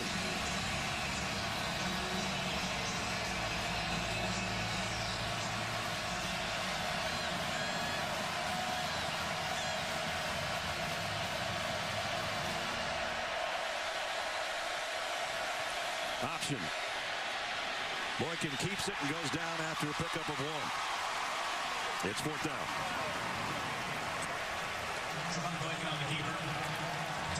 Good stop by the Baylor defense. You know, the good news for them also is because Boykin ran out of bounds, because Aaron Green or Hicks ran out of bounds, because there was an incomplete pass, the clock they didn't lose much time until that play. That was the only play where the clock kept running at the end of the play. Ethan Perry to punt, and that's Levi Norwood on the other end.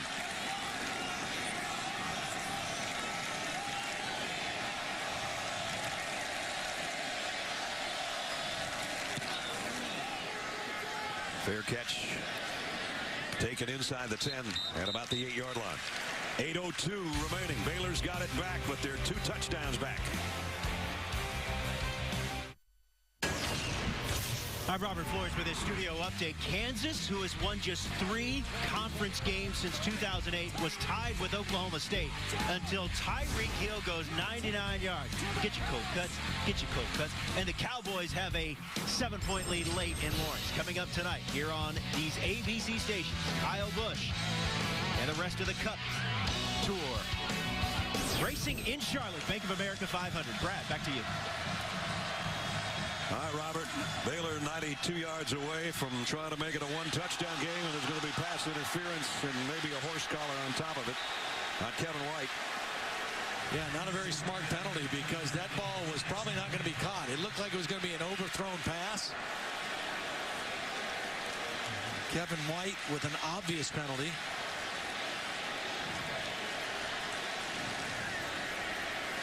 He got beat quickly to the inside, and I think he just panicked after that. Pass interference defense, number 25. The result of the play, first down.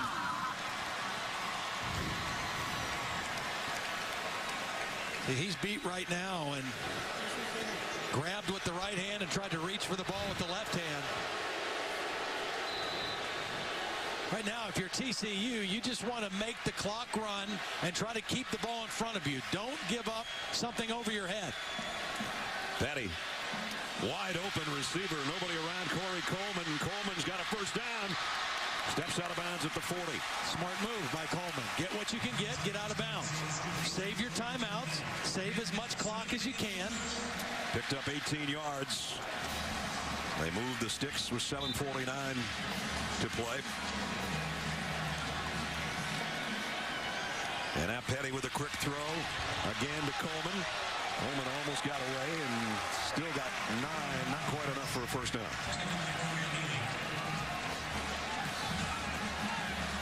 Well, the Bears know they got to put the pedal to the metal and keep on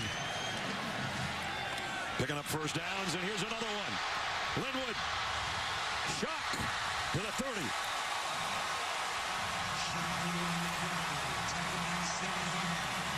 22 more yards. Pulled the backside guard, Jarrell Broxton with a nice block. Sneak a run in there every now and then. They almost popped that one for a touchdown. Yeah, and ready for play at the 29. It's Chafin, and he's tripped up after a short game by Dawson, the linebacker. See, the beauty for Baylor is their whole offense on every down, every quarter is a 2-minute offense. It's a hurry-up offense. So they're not playing any differently now with any more sense of urgency at this point in the game than they would when they started the game. So they're built to try to come back in this situation. Play action on 2nd and 9. Long ball, streak on the sideline. Touchdown, Goodley.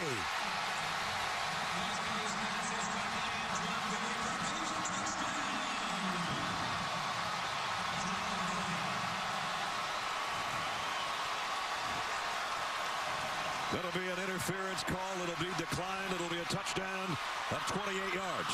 Pass interference defense, number 25. That penalty is declined. The result of the play. Well, they picked on Kevin White this drive. They got the interference earlier. This time, this is a perfect throw by Bryce Petty. Right over the outside shoulder. Goodley goes up and high points the catch. And again, with a 220-pound receiver, that contact by a cornerback does nothing to disrupt his route or his concentration on the football. A 1-score game.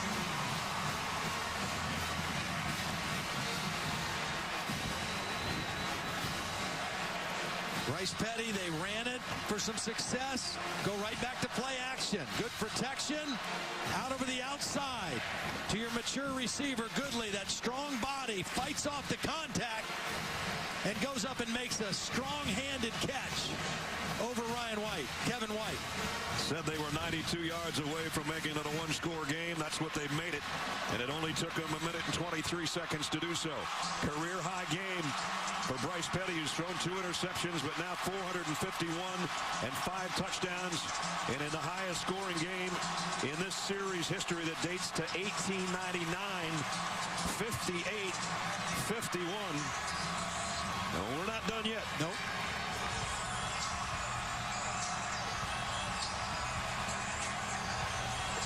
You know, and whereas the last possession for TCU, they might have been able to think, let's eat some clock. They didn't do that. Now, they can't think that way. They got to think aggressive and scoring again. Again, pooch kick. This one, diving catch at the 35-yard line. I don't get it. I just don't get it.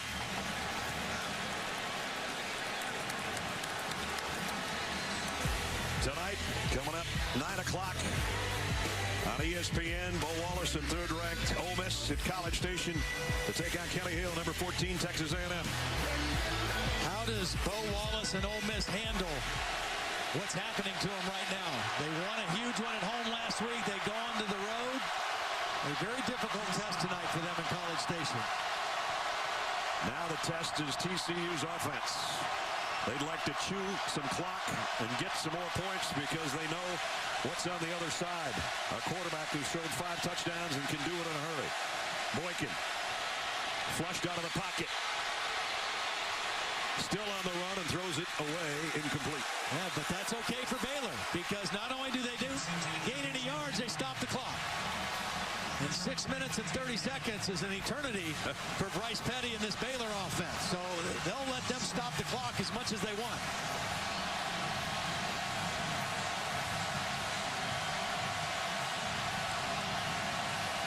Second down and 10 at the 34. 2 backs in there right now, Catalan and Green. They'll give it off to Catalan, sweeping the left side, and he got to the 40. It'll bring up a 3rd down and 4.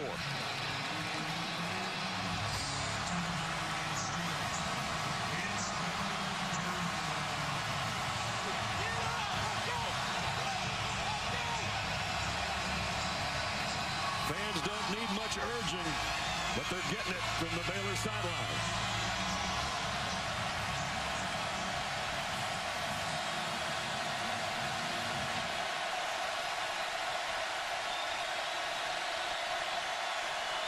Blitz coming on Boykin. Quick throw, incomplete. Baylor's going to get it back.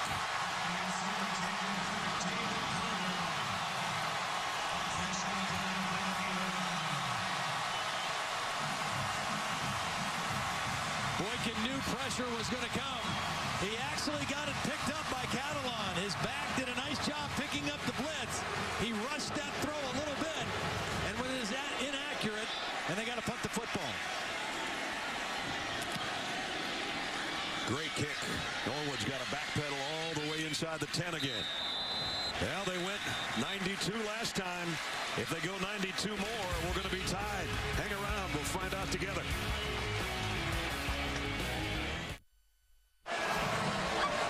Welcome back to the Dr. Pepper Championship Drive Game of the Week. It's been a dandy. Right now, Baylor needs another championship drive of their own to tie this thing up. The TCU only was able to eat up 58 seconds of clock on that last offensive possession. So Bryce Petty takes over, 5 minutes and 41 seconds left. We talked about strength on strength. Baylor offense, TCU defense. Petty fires deep down the middle. Got it. Flags down. Cannon with the catch.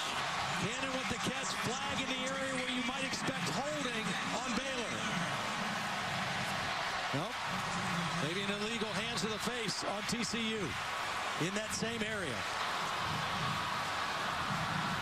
Personal foul. Defense. Number 96.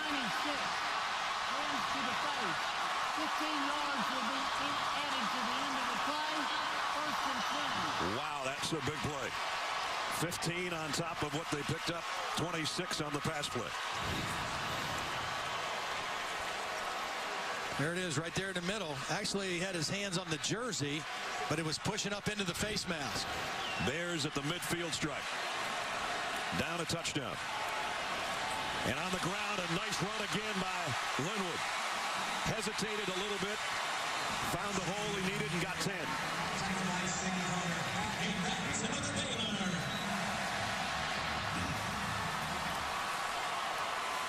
Petty, quick throw out in the flat to Cannon. Cannon's got about 8 more. Strength versus strength. Baylor offense, TCU defense. Art Briles, chess match against Gary Patterson. Who has the upper hand here at this point in the game? Baylor right now on the march.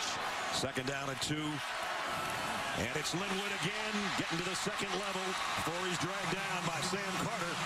And another first down and a fired up running back right now. They keep pulling that backside guard. It's a power run. They throw, then they sneak that little power in.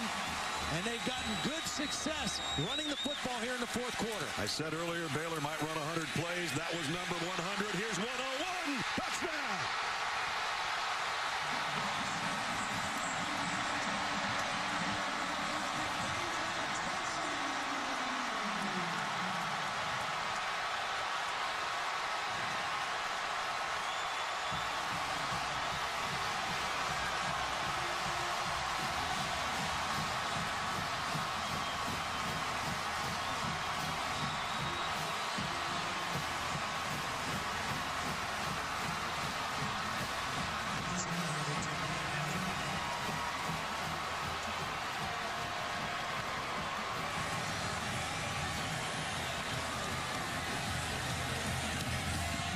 Yards in 5 plays. Just under a minute. And we're tied at 58. Well, what a beautiful throw by Bryce Petty. Play action. Lofts it up perfectly for Coleman, who had beaten Tejada on the play. Single coverage. Coleman just ran right by him. When we talked to Bryce Petty yesterday, I was so impressed with him. As impressive of a kid as we've talked to in the last several years, right? Exactly. And he talked about he's got to relax and let the game come to him. He started a little slowly today, and then he kind of realized what kind of game it was going to be. I got to be patient. I got to take some shots down the field. I may not have the greatest completion percentage, but I'm going to have opportunities to make big plays, and he has really come to life here, particularly in the second half.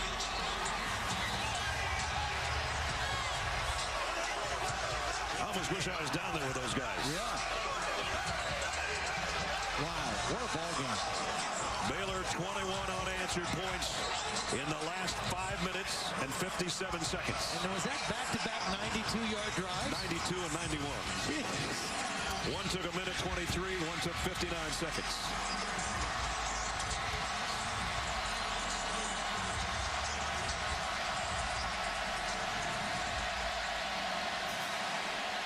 Finally, they kick deep to the 1-yard line to Gray. Gray going to go down before he can get to the 25. Well, I guess he got to the 25, and we check in with Robert Flores. All right, Greg, right now on ESPN News, NASCAR coverage in anticipation of the Bank of America 500 in Charlotte. Some big names on the brink of elimination. Jimmy Johnson, Dale Earnhardt Jr. Once the football game is over, once they're done in Waco, the race is on ABC. Remember when it was 58-37? It's not anymore. It's been a long time since TCU has had a big play, an explosive play. A run over 10, a pass over 20. Boykin threw it high, but Gray snatched it and picked up about 4. They've had 5 of each in the ball game. Runs of 10 or more, passes of 20 or more. Baylor's had 17 explosive plays. That's why they're right back tied in the football game. Second down and 6 at the 30. Boykin hands it off. Catalan on the sweep, and he got the first down. Good hard-nosed run. At the end, he tipped that shoulder and got the first down.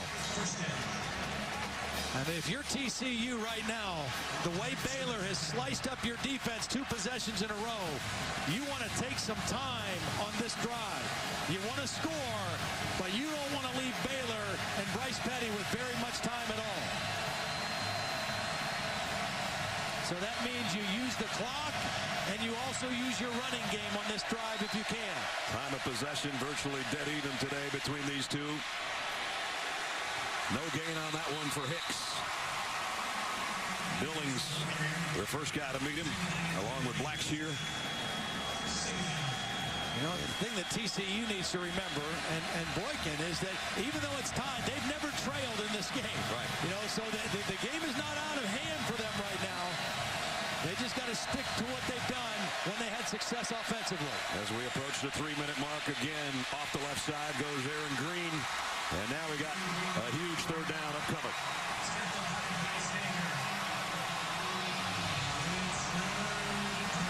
I think there's a few folks that left when it was a 21-point deficit. They're all going to say they were here right now. Well, there's a bunch of them still here, that's for sure.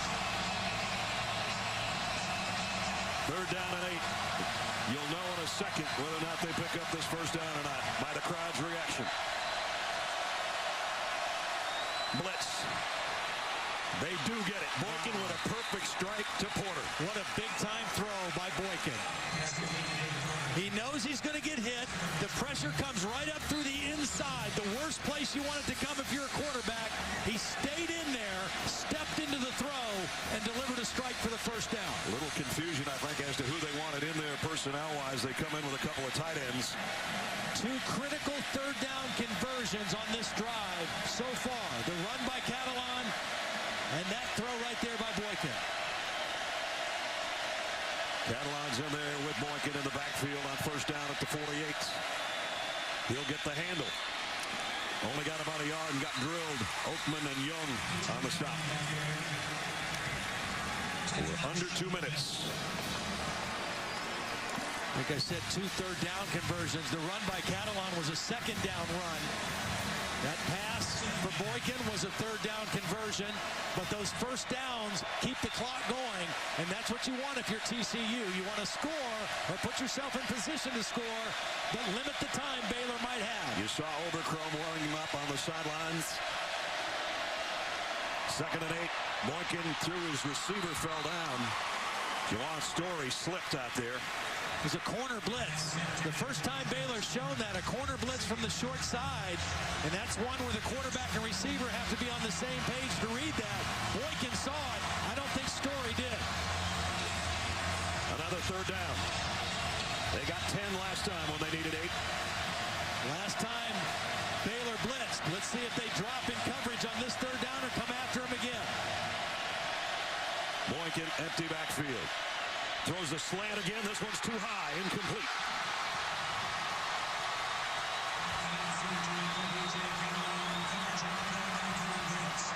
Fourth down. Colin Brent's on the coverage. He's had an active football game. He was a walk-on his first 4 years, was awarded a scholarship to start this season. His father was a highly successful high school coach in Plano, Texas. And he has made a few big plays in this ball game tonight, none bigger than that one. Baylor's got too many guys on the field. They're going to get a penalty here. That should be a penalty because Baylor was running a guy late off the field. They got it called in the back end. Terrell Burt was running off the field late. It was 4th and 8.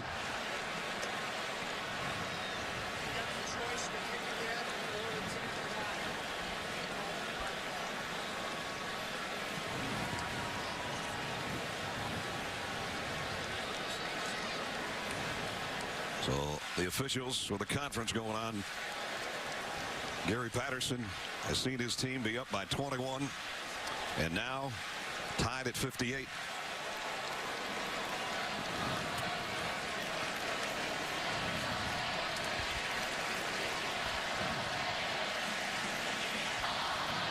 Substitution infraction by the receiving team. The penalty will be enforced from the previous spot, 4th down. So it'll be 4th and 3 now. Gary Patterson wouldn't try to pull the trigger here on 4th and 3, would he? They need to get to the 42-yard line. Well, if I'm Baylor, I'm playing safe here. I mean, I'm playing safe punt return. I'm not going after the kicker. They're going for it. They're not going. They're not going to punt. They're going. I think Gary Patterson is saying, I don't think my defense can stop Baylor again, and especially if we go to overtime, I don't like our chances of stopping him. We have to try to win the football game here. Now he calls timeout. TCU, it's their first. So he's got timeout is 30 seconds. Extra half minute to think this over. Well, I don't know if he just wanted to see what kind of defensive look, if he could run a play against a, I don't know. We'll see. He's still got Boykin right there with him. Boykin talking to his offensive line.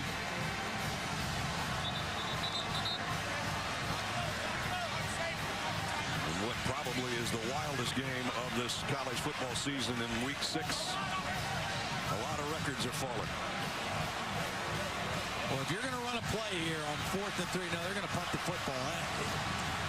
They wanted to see what kind of a look. If they got the punt return team from Baylor, they might have run a play. Baylor had their defensive unit out there, and they called timeout and want to kick the football. You look behind Ethan Perry. Remember, there's been one bad snap today that went over his head. Oh, no. Are they taking another timeout? They are. Timeout. TCU. That's their second. I'm not sure what the reason for that one is.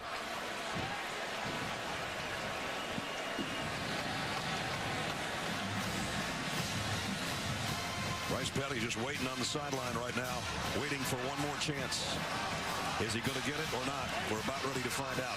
I'm not quite sure why the second timeout was taken, Ledge. Yeah, I don't either. I mean, there was a little confusion. They were waiting to see the look. I don't know if they were thinking about a potential fake there, but Gary Patterson was the guy who ultimately called the second timeout. So a little confusion on the TCU sideline, and I'm sure a little apprehension about giving the ball back to Bryce Petty right now, who has really got the hot hand. If you're just joining us, you missed an unbelievable game. It's been over 4 hours. We've got a tie game at 58-58. And it seems like about 5 minutes ago of clock time, it was a 21-point lead for TCU. Right now, Baylor, who's about to get the football back, 753 yards of offense. And now they're going again. Unbelievable. I don't think Gary Patterson believes that his defense can win the game for him. He's going to put the ball in the hands of his quarterback, Trevon Boykin. And Boykin's all by himself in that backfield. 4th and 3. Boykin gonna loft one deep on the sideline, broken up. Baylor's gonna get it back.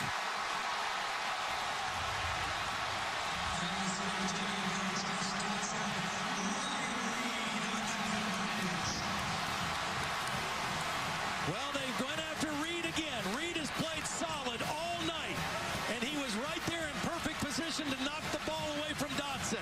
Yes, there's contact. Yes, there's some pushing and grabbing by both guys, but on 4th down, you don't make that call. Ryan Reed with a big-time play.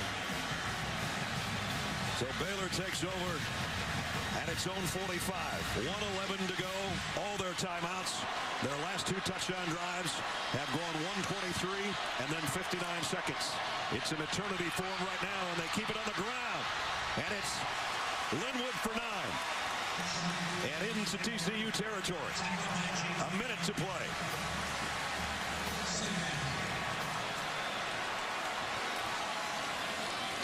Linwood again got the first down by a couple. Clock stops while they move the chains. No, you need to use a timeout at this point. Callahan has done well today, but has not been asked to kick anything long. In fact, 29 is his longest of the year, and that was today. Petty going long. Had a guy wide open, Cannon, and missed him. And missed him badly. Cannon had the safety, Derek Kindred, turned around on the outbreak. And Bryce Petty, who has been super sharp here in the fourth quarter, just missed that one. Second down and 10 with 41 seconds remaining in regulation.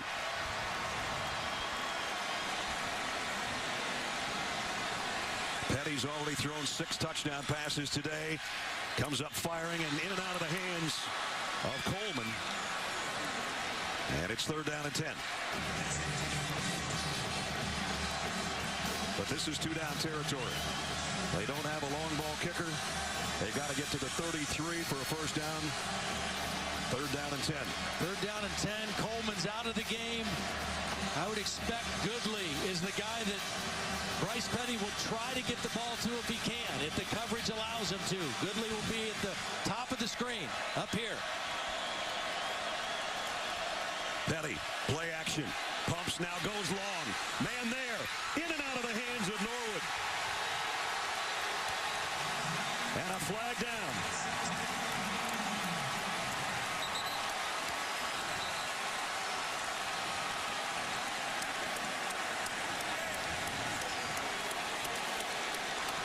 Pass interference. Defense number 3.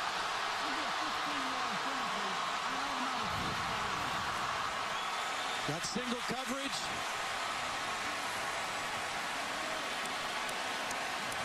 You know what? I'm going to tell you what. I don't think that's any worse than the play on fourth down that we saw Ryan Reed not get called for. I don't think you make that call pass interference. I'm sorry. I do not agree with that call. Gave Baylor the first down they needed at the 28-yard line. TCU had a fourth down play. There was contact. There was pushing. Ryan Reed made a nice play. No penalty. Petty, he's thrown 6. Incomplete on that one. Never gave his receiver a chance. Jay Lee, as that one goes out of bounds. Down to 27 seconds. Again, Callahan is warming up.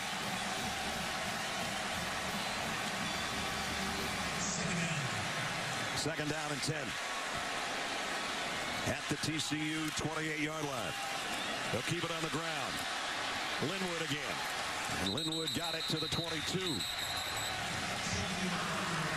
Baylor again has all their timeouts. Now they use one. That's their first. It's 30 seconds in length. Check in with Holly. We asked Art Briles, what's the biggest misconception about your football team? And he said everybody thinks because we're a spread that we're a spread and all we do is score a lot of points. But what I believe our football team is tough.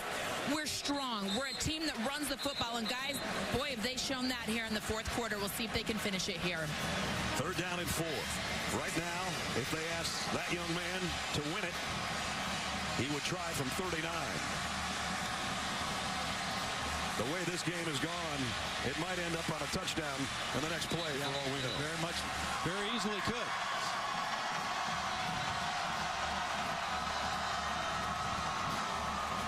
You know, and the reason you might see Art Briles be aggressive here is because they're not going to lose the game on a missed kick or a bad pass. It's tied. You know, they're looking at it right now. Worst case scenario, we go to overtime at home and our quarterback is hot.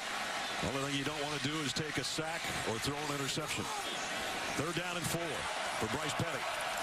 And they keep it on the ground. And it's a first down run by Linwood again. And he's still going. 19 seconds and a timeout.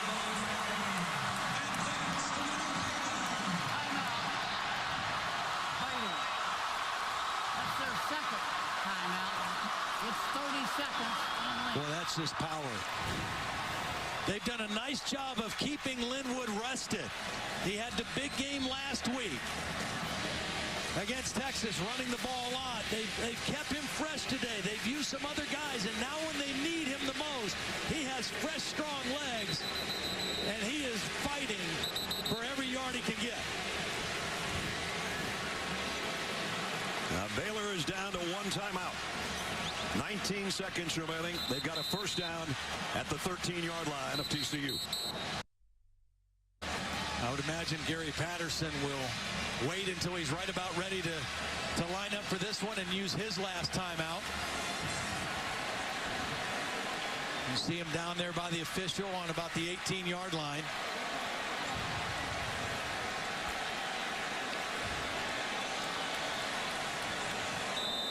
They spot it at the 18. And now the timeout. Timeout. TCU. Callahan just trying to stay away from everybody.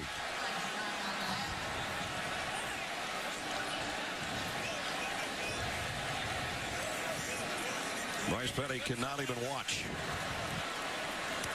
6 touchdown day for him. Will it be enough? It was on his right arm that got him back in the game. And now it's going to be on the right leg of one of the smallest guys on the team. But if he hits this, he'll be the biggest man on campus.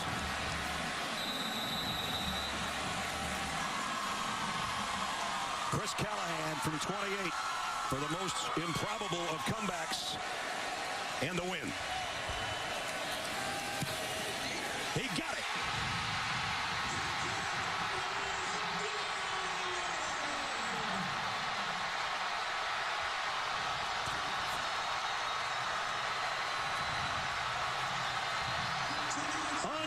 Unbelievable.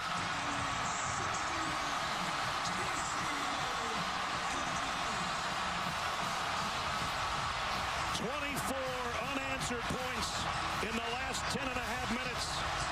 And Baylor has come from behind, shocked TCU and the entire country.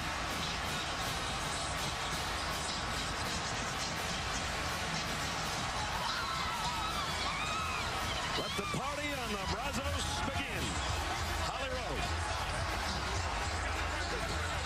We're here with Coach Briles, who's congratulating some of the TCU kids. And Coach Briles, what gave you faith in your field goal kicker right there in that moment? You know, he's been good all day. You know, he's had a few troubles early, but he was good when it counted. Just a fabulous win for Baylor University. Our guys showed a lot of guts. I think we were down 21-4, came back and won the game. So it was a wonderful victory. Very, very honored, very proud. How did you approach that comeback? Down 3 touchdowns. How were you methodical about those drives? You know, you got to keep answering, you know, and our guys have always had a lot of confidence in what we do. Made some stops on defense when we needed it. Made a play on the special teams. Good win for Baylor. You said people think Baylor just scores a lot of points, but what kind of toughness did this show about your group tonight? We've always been a tough football team. We've never doubted that. We never will. Thank you, Holly.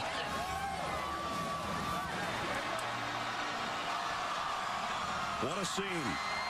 Snap good, placement good, kick is perfect. And all 5'9", 185 pounds of him is the hero at the end.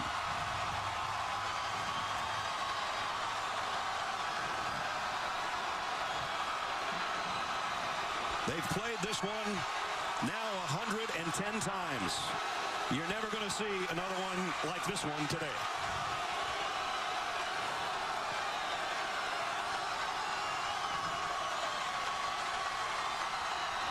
What a scene.